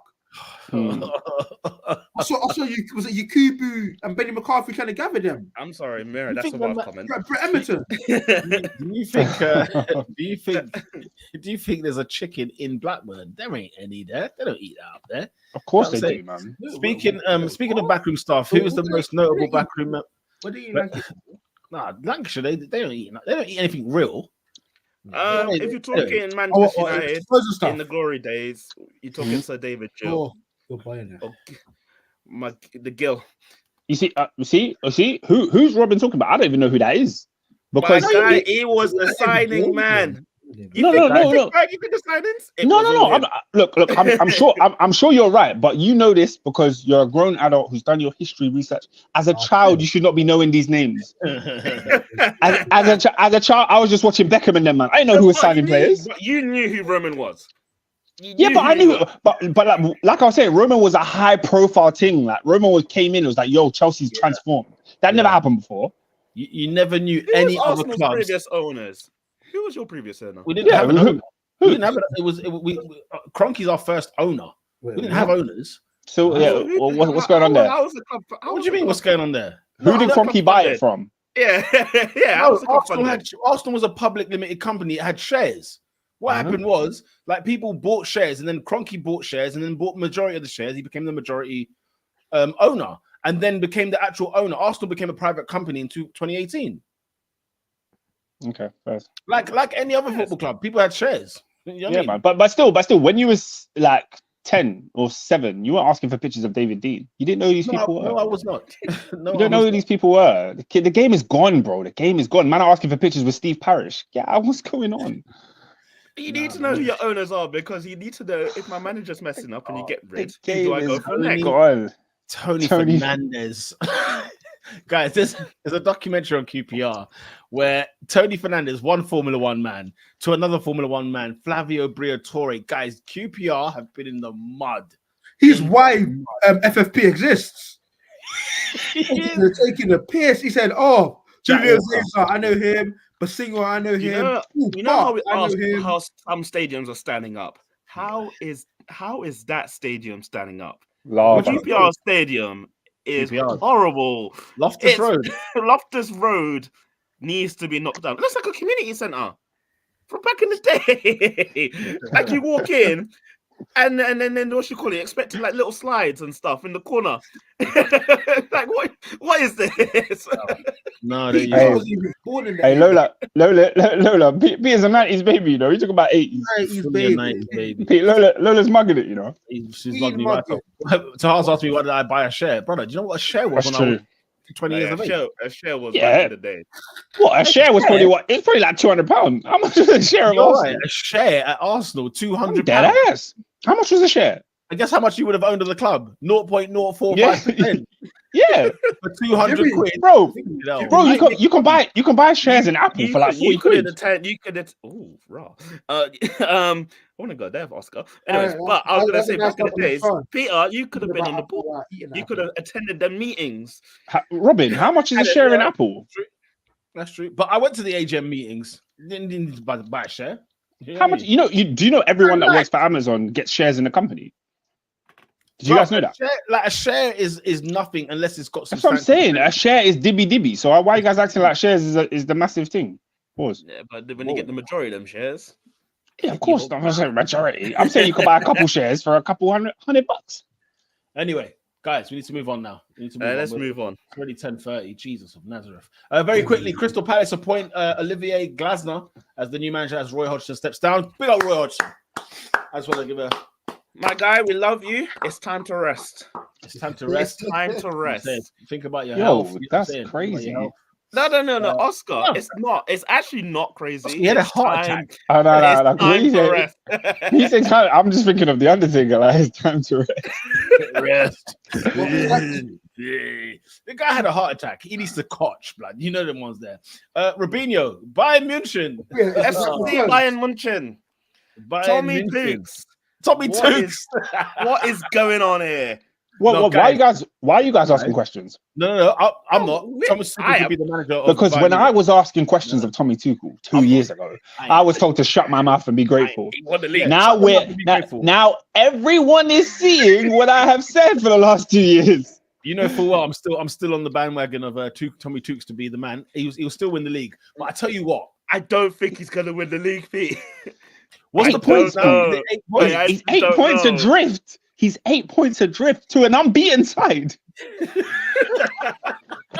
Oscar, can I give you some? Can I give you some don't history? know about this one, Pete. Can I give you some history though? 3 Can I weeks give you- ago, I was with Can I give you. you man some No, history I'm not. though?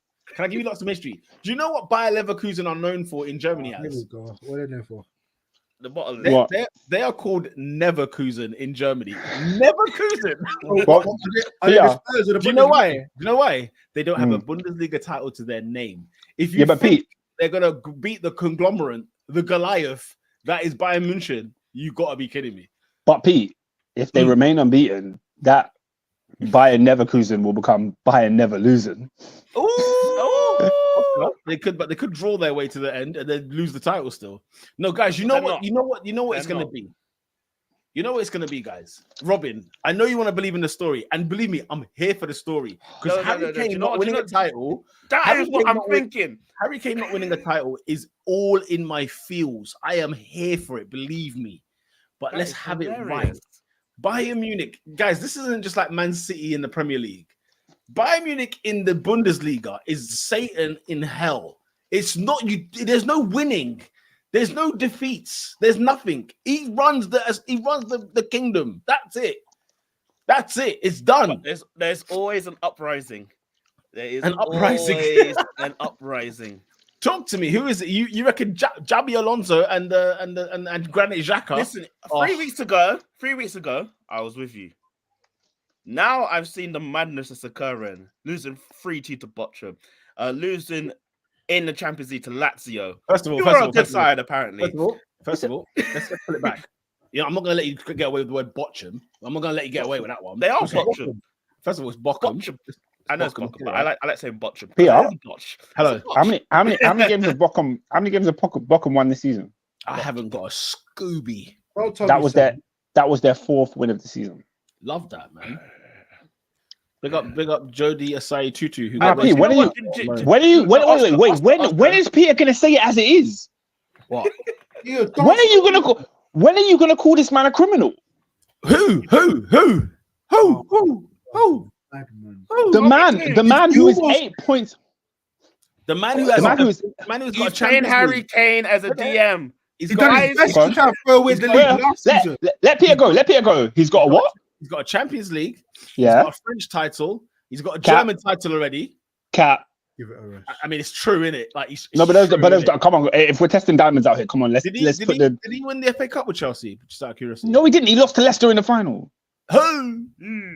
I don't know why. I thought when you won the Champions League, I thought you won another trophy. Remember, as how funny it was to Dortmund to lose it, he was throwing away the league last season. Peter, you're neglecting the comments. The comments are comments. You know what? Sorry, I forgot. I'm literally on the other side. Guys, sorry, I can't do the comments anymore. Peter's he's not doing his job. I totally forgot. I've actually forgotten. There's bare comments. I'm just seeing the numbers go up. I haven't even seen what they are. All right, you carry on talking while I look for. This season alone, he has lost I think he's lost 7 times so far. Unnatural for Bayern. He's playing Harry Kane as DM. He decided to buy Eric Dyer. He thought that would take him over the line. That is when I started questioning him. In the Champions League, as you said, he's looked very shambolic. He's now trailing 1-0 and he might be losing to Lazio in the second leg. I didn't expect to. First of all, Lazio are a very good side. For those of you that are not okay. But if he loses the Champions League and he loses the Bundesliga, I'm questioning his authority. It's also a 10-goal for buffer. 10-goal buffer as well. Lola says, too short. You're 8 points behind and lost first leg to Genduzi's Lazio. Balotelli says, there was absolutely no need to mention Genduzi in that statement. But fairs. Listen, 4 Englishmen scapegoating a German Champions League and a league winner. I know. Not footy agendas. Don't put me in that mix. You guys need to address the elephant in the room. Harry Edward Kane. Wait. Oh, you mean the guy that scored 25 Bundesliga goals this season? Yeah. Let's do the tired old story and act like it's Harry Kane's fault. Definitely not his fault. Everything's Harry Kane's fault. Only because they lost all, bottled 3 trophies in the 01-02 season. Leverkusen. Yeah, they got the Champions League final. I mean, the Champions League final to Real Madrid. Hey, it is what it is. Yeah, stinky agenda. Kane has done his job. That's not like Kane has done his job. Kane has done his job. Lad. Liverpool can think about that. Jabi Alonso, what they like. That's something I want to bring up. I'm sorry. Adrian, wake up. Adrian, wake up. That's what I'm trying to hear. They found it funny. 2 weeks ago, Liverpool could have touched him with a barge pole. He was managing Real Sociedad. Now, that's this guy. Cheers, Peter. That's this guy. That's this guy. Liverpool shouldn't be anywhere near him. I just said, look, I'm just saying what. Yes, real men. But yes. I'll be real. Liverpool need to act quickly because one thing we know Bayern can do, they can act quick. Nah, I don't think he goes to Bayern. I think that's. But at the same time, do you know who else has been mentioned as interim? The Norwegian starlet Ole Gunnar Solskjaer. That's a load of BS. When I see my man mentioned for interim, that's a load of BS. Ole at the wheel at Bayern. I'm all for it. Nah, if Tuchel got his chain snatched by Oli, that's crazy. Nah, they got to bring in Mourinho for that one. They got to bring in Mourinho for that job. I can't lie. Right. What's your goal of the week, people? Darwin. Darwin Núñez. Oh, it's a very good one. That I did love that. Do you know what? Yeah, that flipping Andre, how you go was cold, bro. was cold. Very good goal. Was it Jordan or Andre? Jordan. What about Saka's goal? Lovely finish. What about Kai Havertz? 60 million down the drain. What about that finish? When he nutmegs one, he dinks it over the goalkeeper. Oh, he's got these. PS, speaking of Kai Havertz, you know what happens on Tuesday? What happened on Tuesday? What happens on Tuesday? What's happening on Tuesday coming? Well, what's going on? Arsenal go to Porto. Yeah. That's the place where Kai Havertz won the Champions League for Chelsea. First of all, our game is on Wednesday. But I get your point. I'm with you. I hate you. Yeah, come on, man. You know what it is. You know what it is. But listen, Havertz goes back to the place where he made history. Listen, mate. Yeah, I was thinking, do you reckon we'll get Arsenal on social media talking about that? Do you reckon I will? No? Nah, of course not. No, of course No? not. No? You don't think they'll do a little post of, Havertz back where it all... Do you know what we're going to do? We're going to talk about They might do a shot of him like looking onto the pitch. They might not say anything. Listen, big man, just know that I am quote tweeting. Yeah, if I see them mention anything to do with Havertz winning a Champions League, I am quote tweeting. If there's one thing they're gonna do, they're gonna just show you the last times we beat Porto. That's all they're gonna do. We're gonna talk about the Adebayor, the Eduardo. Who wants to see that? The Nasri, Who wants to see that? You know what I'm saying? Yo, man. As an aside, yeah, I feel like football clubs to get flogged in the Champions League. I've probably seen Porto get it the most, you know. Porto hold a 4 or 5 piece on the Rex. Yeah, we gave them a 4-piece on the way to glory. I say a Porto, a Benfica. Wait, we gave them 5 when we last played them. We gave them 5. Benfica don't hold hella goals though. I feel like Porto gets slapped. Yes, I feel like Porto gets slapped. Do you remember what's the name of that ball playing goalkeeper? The one that went to Spurs. No, not him. Wasn't it Aurelio Gomez? Wasn't it him? No. Current day, young boy. He's Portugal's number 1. Diego Lopez, something like that. Diego Lopez, is it? No, I think I don't know. Diego Carlos? He's got 2 names. He's got 2 first names. Something like that. Yeah, something like that. Those high, he's just ball playing goalkeeper. I saw man eating 4, 5, and 6 potentially. Yeah. Well, everyone's saying Darwinian. It's got to be Darwin. It is Darwin. He's Darwin as well. Yeah, it's Darwin. Diogo Costa is the person that they're referring to, by the way. Darwin Núñez is your goal of the week, people. Your player of the week. Player of the week is somebody that the Lola was slandering in the comments not so long ago. Yeah. Right back. My boy, Callum Hudson-Odoi. We are back, baby. 3 and 3. 3 goals. He's 3 and 3, guys. He's 3 and 3, Callum. I you talking about Dissassi. That's how I even said right back. Oh, yeah, Dissassi was phenomenal. Yeah. Phenomenal. Oh, yeah. Shout out my brother Dissassi. No, man, get out of here. Let's get out of here. I'm gonna throw in my boy Rasmus. I thought he's been very, very good in a while. Yeah, man. He did. He was handed a goal, but yeah, he did what he had to do. Good shout. I'm going to look at that chest goal was fantastic. I was going to say honorable mention the goal as well. I want to say Martin Odegaard was unbelievable at Burnley. Unbelievable. Loved him. You shouldn't. When you say at Burnley, it makes it sound so much worse. Yeah, unbelievable. You want to hear another good song? Been dreaming all day for a number. When he's on the ball, it's magical. Martin Odegaard. In the away end, mate, it's bouncy. You don't get back to your seat. You've fallen down a few rows. It's okay. No, you said in the away end. When was the last time you were at one? Excuse Oscar, show some damn respect. I was at an away ground this year.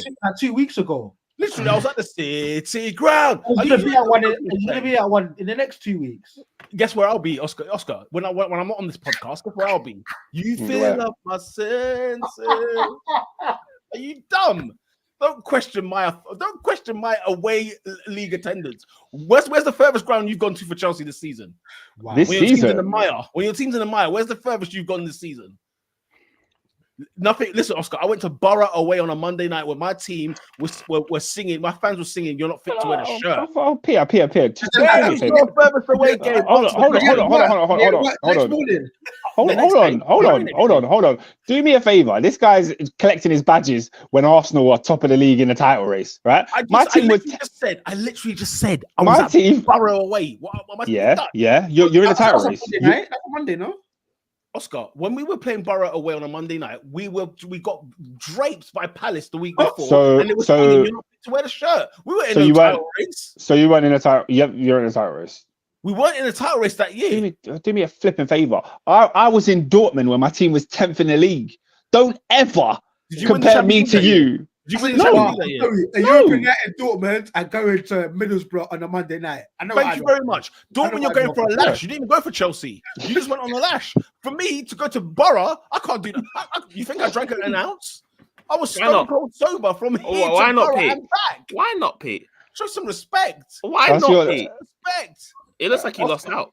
Robin, wait, he lost out. I'm asking Oscar what's the furthest he's gone this season. If it's Palace away, bro, I can't lie. The furthest away I did this season is Tottenham. I ain't done it, man. I ain't done it, bro. I ain't done it. It's a good stadium. By the way, guys, my vote is Odegaard. Please, let's vote quickly. I'm going Rasmus. I'm going Disassi, man. Wow. Yeah, no. I'll join Adrian, man. Disassi was class, man. Okay, Disassi, who had a very fantastic performance. Where's his name? Where are you, man? Where's Disassi?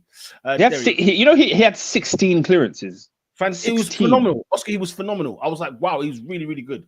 He was absolutely good. He put his head on everything. He was team of the week. Blocks. Team of the week. Let's give it to Arsenal, please. Give it to Arsenal, man. Come on. We're winning 5. We're winning 5. We're winning 5-0 on a regular canter. Yeah, on a regular, just because. Turn up. It is Burnley. No. Peter, do you know what I just want to see Peter's face. That's all. It's true. No, it's not about just seeing this Burnley team is bang average. Let's be real. Let's put it mediocre, blood. They are garbage. No, but like, I think Arsenal in this moment are just tearing through teams, scoring goals at will, and guess what? Irrepressible, and impregnable. Can't. When was the last time Raya made a save? When was the last time Raya made a really save? That's a great question. I'm seeing people talking about Raya's effect on the team, and they're all happy with him. And part of me, I don't want to be a hater because I don't want to say it, but he said I could play and go for Arsenal and we could see 0 goals. Arsenal are just suffocating and beating the hell out of teams week after week after week after week. And forget team of the week. Let's talk about team of the year so far. Arsenal are in bloody form. What? And guess what? That's why for me, I was so incensed when you lost against Fulham and people were writing you off the title race after one bad game. Have you not watched? All the strikers need to do is put the ball in the bloody net. Oscar, you know what's so funny? What? Imagine after all of this chat, you go into trouble. Now, Liverpool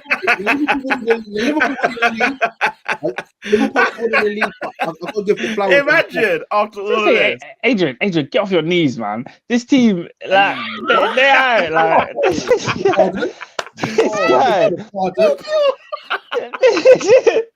What's this?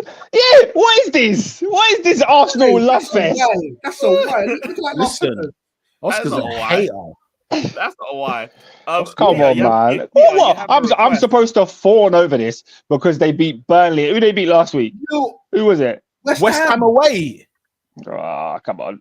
By the way, we're winning games on the road. We're winning games on the road. And then the week before, they slaps my team. You're just making up for the stuff you failed to do last year. Just go all the way, man. I ain't trying to hear this, man. I'm not trying to hear this. Look. We don't care. Cody Rhodes won the Royal Rumble again. We don't care. He has to go to WrestleMania and win the big one. All right. That's when we'll care. That's when we'll care. Oscar, is Arsenal the team of the week or not? Yeah, go on then. Thank you very much. Go on. You have a request, Peter, from Mariah. He's asking to play the Bloodline theme song. Or Roman Reigns' next one. I played that already recently, to be fair. It doesn't get the pop, man. No lyrics. No lyrics. Yeah, you need everyone to put the ones up. That's what you need. Everyone in the Emirates. For the Newcastle for the Newcastle game this weekend, I gotta come with some fire. It's a night game. You know what I'm saying? I want some intimidation. I feel like you can't play the Rock's music because it's just too much. Guess what, Oscar? Guess what I did last match? You played the That's what I old did last Rock match theme day. song. Wait, what did you do? If you smell. Are you being serious? Where You everybody played. They said to me I should have played Cody. He said Cody was the one. I said, damn Yeah. it. Hill Rock, Cody was the baby. one. I said, Hill Rock, baby. Because West Ham played the Cody song. So I was like, you know what? And West Ham- also, that pissed me off as well. Do you know why it pissed me off? Because West Ham got more adulation on Twitter than you did for playing the Cody one. Because that game was televised and everyone saw it. Even like WWE was tweeting.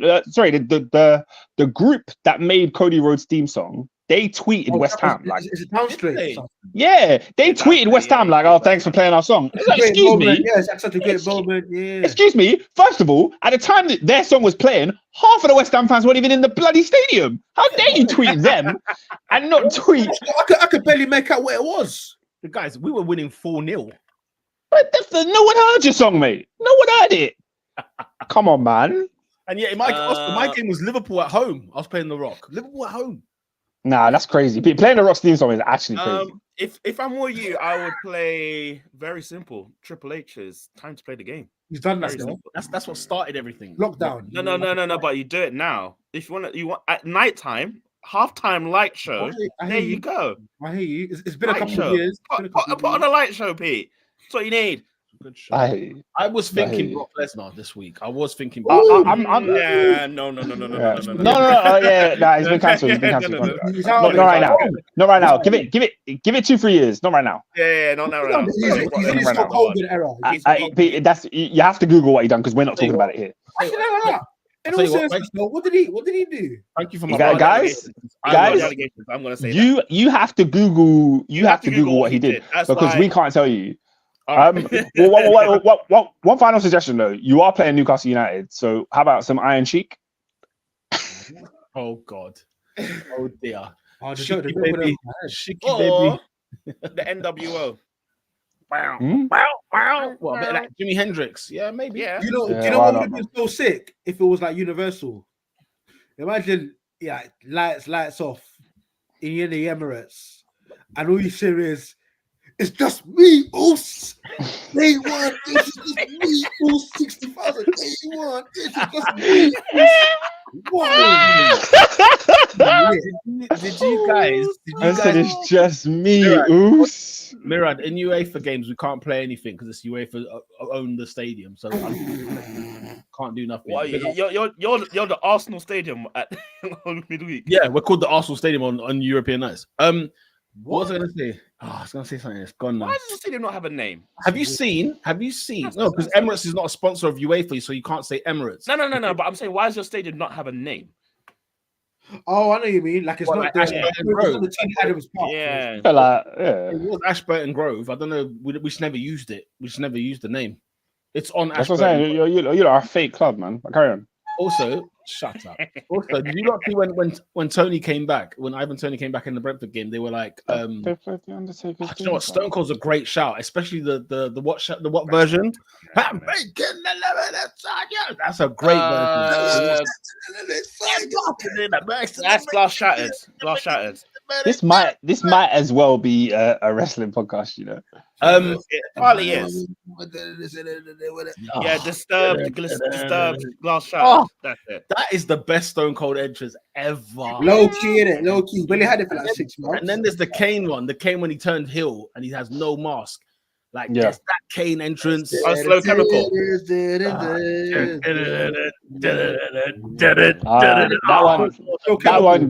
That one gets rotation at the gym for me. I can't lie to you. That's a good one. Rotation. Okay.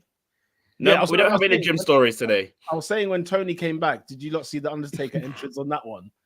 They're terrible. Yeah, that was mint. It didn't Okay.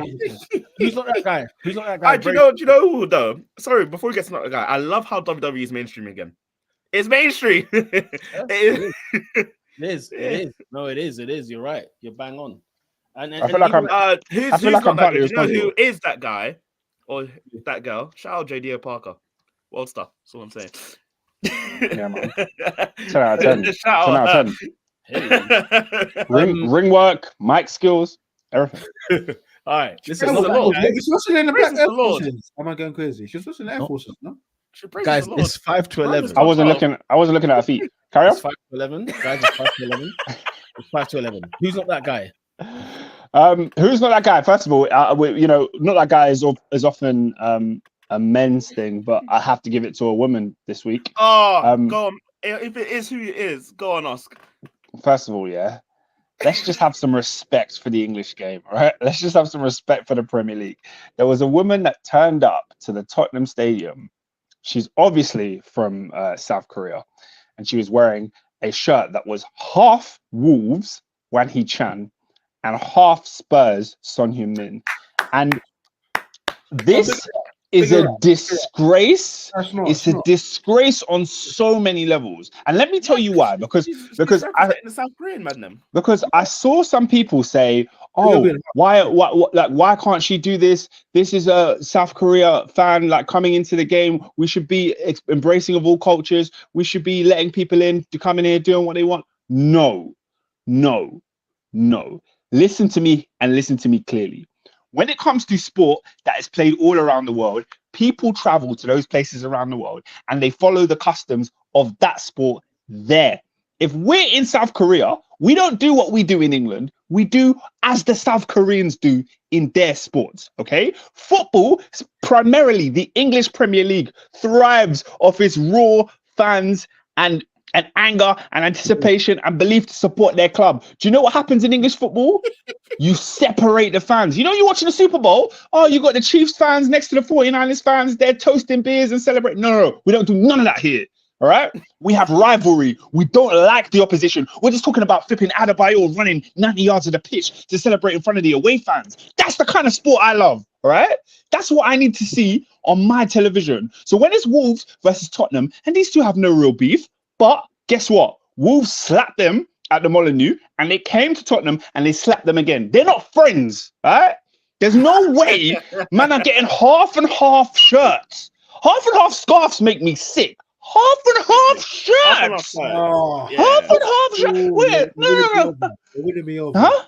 Because I think it'd been a bit harsh, but you're winning me over. Half and half shirt. Oh, yeah, It's a disgrace. Lola saying, I can't lie, with the woman in the half and half shirt, she's in the hospitality section. She's probably not a fan, so I don't care. Don't ruin my sport if you're not a fan. I'm sorry. Because if I go to another, like for example, I'm not a big fan of NBA, right? I'm not a big fan. There's plenty of sports I'm not that huge of a fan of. If I go into their arenas, I'm gonna do what their fans do. I'm not gonna make up my own rules because I'm not a fan. That's stupid. Who on earth thought this was a good idea? It's a disgrace. Nah, man, no. I'm livid. I'm livid at this stuff. And the fact, what makes me more livid is the people defending it. There's people online saying, "Oh, you guys just don't want to see diversity. You don't want to see Koreans come to England." No one cares about where you're from. No one cares about where you're from.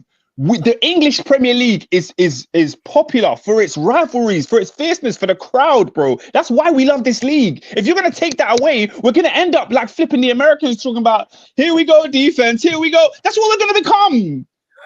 That's what we're going to become. If man can rock up in half and half shirts, and I'm supposed to be okay with this.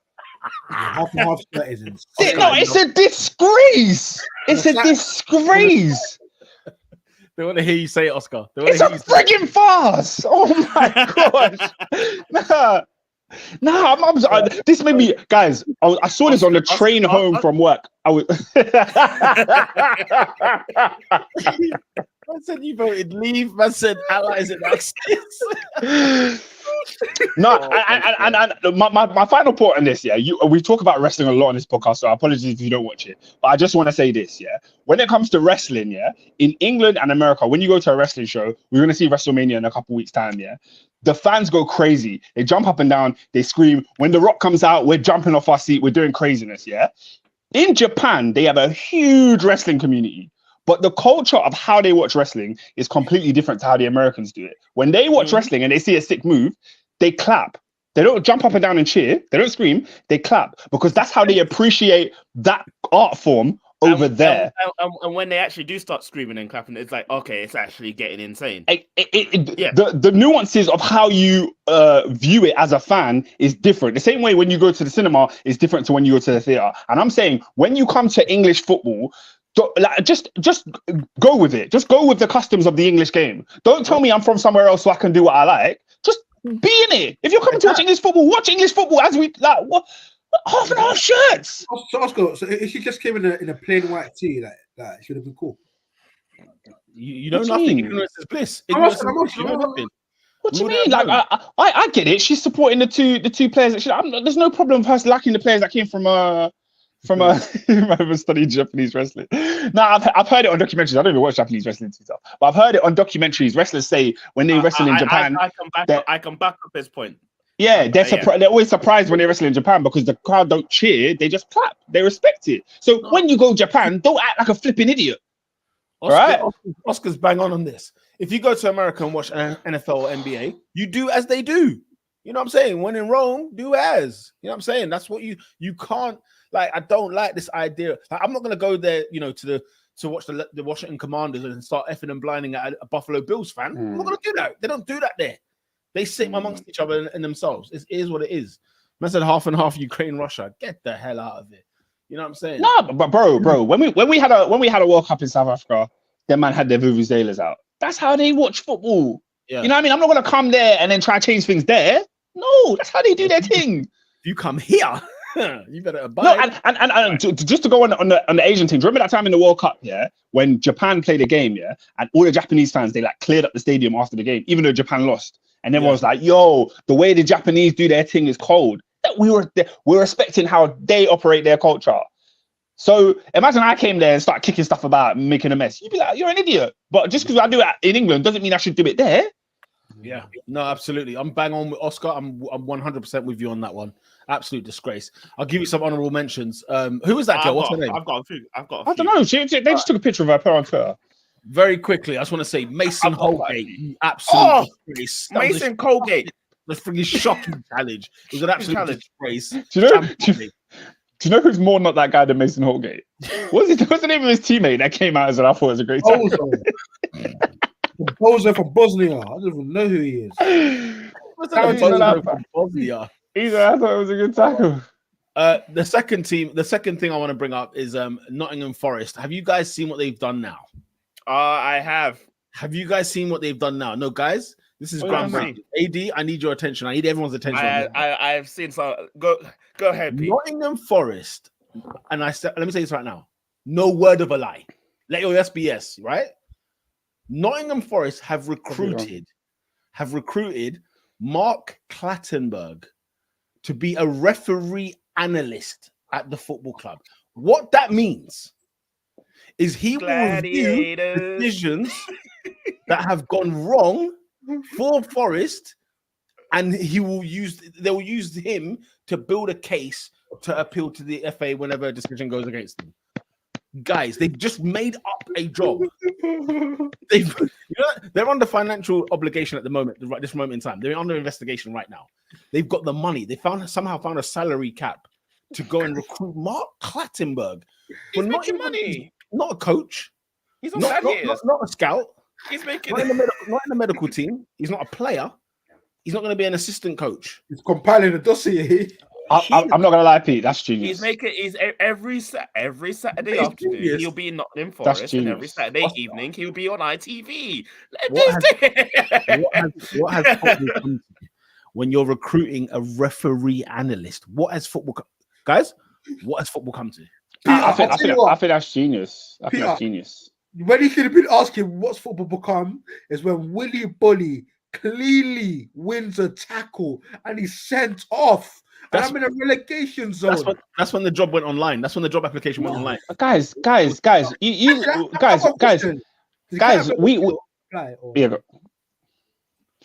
on. No, did Clattenburg apply or did not in the Forest happen? That's a good point. I don't think this was on LinkedIn. I think they headhunted him. And can I tell you why it makes sense?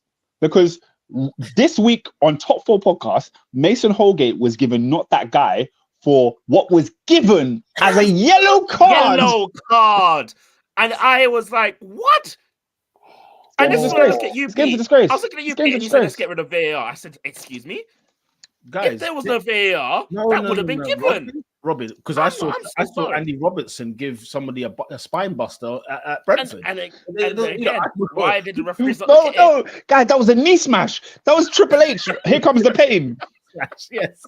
Triple H and here comes the pain when you run and kick. That's what he did. And That was crazy. And I will forever say this: all referees need to be fired. Fired. Listen, Footy Agenda says this sounds illegal. Separation of church and state. Your football club can't be bankrolling refs.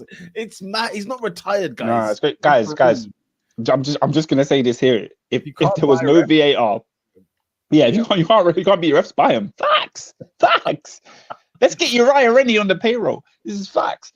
But look, great selling by Carl Walker, by the way. Let's just put yeah. Give him a stone cold stunner. Yeah. It felt like he was the Rock. Yeah, no, he flipped in the air. That was crazy. He said, I think this is ridiculous. Why? No, this isn't Oscar. Like, you might sleep on it, have a little read on the article, and you'll see like. Footy agendas is saying that separation of church and state. I understand, but he's an ex-referee. It's a joke. He's on the BBC every Saturday night as a ref on Gladiators. Mm-hmm. 3, Gladiators. 2, 1. Guys, which is wrestling, by the way. If you enjoy Gladiators, then you enjoy wrestling. It's wrestling. He must be 80 by now. How old is Chris Anderson? Don't know. Guys, quickly, not that guy. Who else? Robin, I've got a couple. Quickly, it's 11:05. Young Thug's lawyer. The woman is now got charged. She was the one that, along with the other guy, that said what Young Thug stands for, and now she's now been arrested for gang violence. Yeah. So yeah, but I hope she beats the case, man. Big up her. She's like that. I'm sorry, we have to throw them in because this team decided to pay a player 1 million a week instead of cashing in, and now he's just gonna walk away to Real Madrid scot-free. Paris Saint-Germain, you are not that team. Not one bit. What can they do? Not one bit. They should have cashed in. They should have cashed in. Kylian Mbappe. They should have cashed in. No, you can't cash that in. I played till my last year. Well, now he's walking to Madrid. No, but this Robin, how much would they have got for him? No, but do you know what? They would have got the bag. No, easily but check this. Look what they're leaving behind. But also, that's the thing. No, what? Rafael Leao to be all right, man. If you want to say, like PSG's not that team, guys. Mbappe is from Paris. Like they let this guy go to Monaco, and they then paid 200 million to bring him to Paris, and then he goes on a free transfer. Guys, to Real Madrid. Yeah. Can I just say? If I was playing Football Manager, yeah, and let's just say hypothetically, I was the Paris Saint-Germain owners, yeah, and I didn't win the Champions League after buying Neymar, Messi, and Mbappe, I'd say the game is fake. I'd be like, this game's fake. Clearly, I've signed Messi, I've signed Neymar, I've signed Mbappe. Give me the Champions League. What do you mean I haven't won it? What do you mean I haven't won it? All of them are gone now, and I haven't won it. What do you mean? But I've got Daniel Pereira on my side, so you know. I'd say the game is fake. Yeah, I would still. I mean, Kolo Muani and Ramos combined for 165 M. Lord have mercy. By the way, Kolo Muani, they'll just throw mad. They'll throw in money. That's what I'm like. They're not that team. 10 million euros. I'm so sorry. Look what's been left behind after clearly thingy goes. Yeah, it's. Oh, Murad, keep dreaming, man. Keep dreaming. I'm gonna be real. Your team has no stars. Your team has no stars. They're not trying to single. Anyway, so. Oscar, leave our team alone. Anyway, and finally, because I thought it was just so cheeky and mean. Johnny Evans, stop bullying Rasmus Hoijlund because he called him Millsy. He called him Millsy in relation to Sean Millis on Instagram. Wow. I actually, I was like, oh, that's so mean. I actually think Rasmus Hoijlund should stop bullying Sean Millis. That's what I think. Yeah, how about What? that? What did he do? Right. Acknowledge Yes, me. yes, Acknowledge me. Why are you not acknowledging this? Like, the whole world is talking about this meme. Acknowledge me. He didn't even fly him out. He didn't even get him a box at Old Trafford. Bro, the guy was in general admission. Allow me. Yeah. Nah. And we all know why. Never the Robin, glass why? champions. Robin, Hey. this one's Upamecano. Upamecano is another one.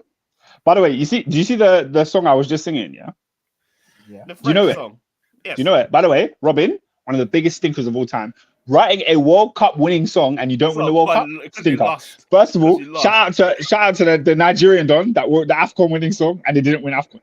Stinkers, both of you. No. Stinkers. Can I be honest with you though? Let's just say hypothetically, France did a win in 2018. Yeah. And they never dropped Alain Le Bleu. No, you gotta drop it. You gotta drop it. You went to the studio. Yeah, it's true. Yeah, but Dante, Engolo. My life would be completely. Yeah. That's it the depends. greatest World Cup celebration. It depends on the song, because obviously England, every England song they didn't win. So English is self-deprecation, isn't it? yeah, but yeah, have you listened to it? John Barnes rapped. Do you think about it, bro? John Barnes rapped in the 80s, bro. Could you imagine if Rashford was on a tune? Could you imagine? Yeah, I could. If he's going raving Belfast, Lola, his song is not that a miracle that's helped him. He's still asking for the miracle to come. It's not. If you listen to the lyrics, he's not. But it came, no. But the miracle came, no. The miracle was coming up. If anything, dare I say? No, I can't lie. 7 goals in 5 games is a miracle. Like, he actually gave him the miracle. Oh, Sean Millis gave him life because he had 0 in like 18 or whatever. And it was 7 and 5. Bullying. What do you mean, he scored 5 goals in the Champions League? Yeah, but look, narrative is narrative. Narrative is narrative, man. Story is story. I get agenda. I get the agendas. Story is story. But listen, the guy took the piss and tried to score a goal a centimeter off the line. Are you taking the piss? True, man. Look, everybody's got different miracles. Everyone's miracle is different. Listen, nah. Last thing's Oscar. What do you think of that Chelsea guy, that Chelsea African fan who has that song? Oh, give us the win, yo. That one, bro. He's got so. If you go on his Instagram, he has a song like every game week. He's got a new song. Yeah, he's brilliant, bro. No, when he goes to that high pitch, it's a different level. Yeah, no. When I first found out about him was in the summer. He had a song that was like, "Give us Caicedo, give us Caicedo." I said, "Yeah, this is a banger." Some of them are quite good. So some of them are. They're vibes. They're vibes. There's man. one really good one. I need to find it. Right, people. Before we wrap up, I got something serious. Come on, Robin. It is 12 past 11. It is 12 past 11, but it is a madness. Did you guys hear about the thing that happened in Birmingham with the car crash? Oh, for flip's sake. Yeah, that was horrible. Yeah. No, So yesterday night, there was an Audi driver driving around about 80, 90 miles per hour on a 20 mile per hour road. Literally crashed into 4 cars on a small street. Robin, did you see the CCTV? Yeah, the CCTV was nuts. Bro, it's horrible. It's and I think one of the people that died had a wedding apparently the next day. Oh, God. Yeah, so the guy that died, he was like big on like football Twitter. So a lot of the football Twitter community knew who he was. He was in some of the group chats and stuff like that. And he was supposed to get married the next day, and he passed away. And do you know what it made me do? Like, it made me like, you know, when you're going somewhere and people are like, "Oh, journey mercies," and they start people like pray for journeys, isn't it? Yeah. I always kind of think like, what's gonna happen to me? I'm just like, I was like, oh yeah, I'm getting on a train. Like, what's gonna happen, bro? You watch these 3 cars that are just waiting for the traffic light to turn green. They're just chilling, and a car 90 miles per hour flies into the back of them, and all of a sudden, one of the people in the cars is dead. Bro, it's crazy. It's absolutely insane. I don't know if that guy's still alive that was driving the car, but bro, he's life. It's got to be life. I was going to ask, did the it's got to be life. We don't know about the driver, but they just said up to 4 people are dead, I presume dead. So yeah. The whole of Birmingham caught that one. Apparently, his brakes failed. You'll take your foot off the accelerator. You're good at that speed. Take your foot off the bloody accelerator. They weren't working. That's all that's being reported. Brakes failed. My back foot. How are you going? 90. No. Of course it failed. You didn't hang in the residential area. No, if you see the flipping video, if you see the CCTV, bro, it looks like he's gonna crack the space-time continuum. This guy is going fast. I'm watching it now. God, do you know what though?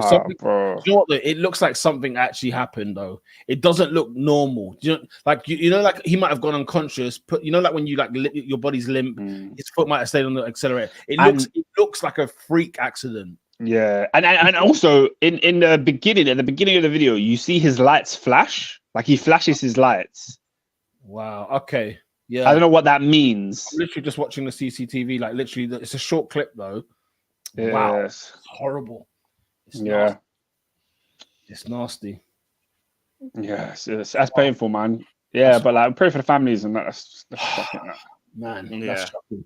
I just thought it had to be mentioned. Like we couldn't just ignore it. That's fair enough. That's fair enough. People, it's been a bumper podcast episode. We thank you for joining us as always. We'll be back next Monday talking more Premier League action as well as Carabao Cup final action and a bit of Champions League. We can sprinkle some Champions League on that. Until next week, thank you very much for joining us.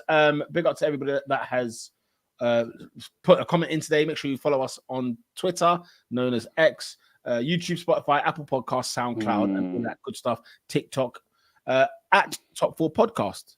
We'll see you next week. Peace. Peace. Peace out, people. Stay safe.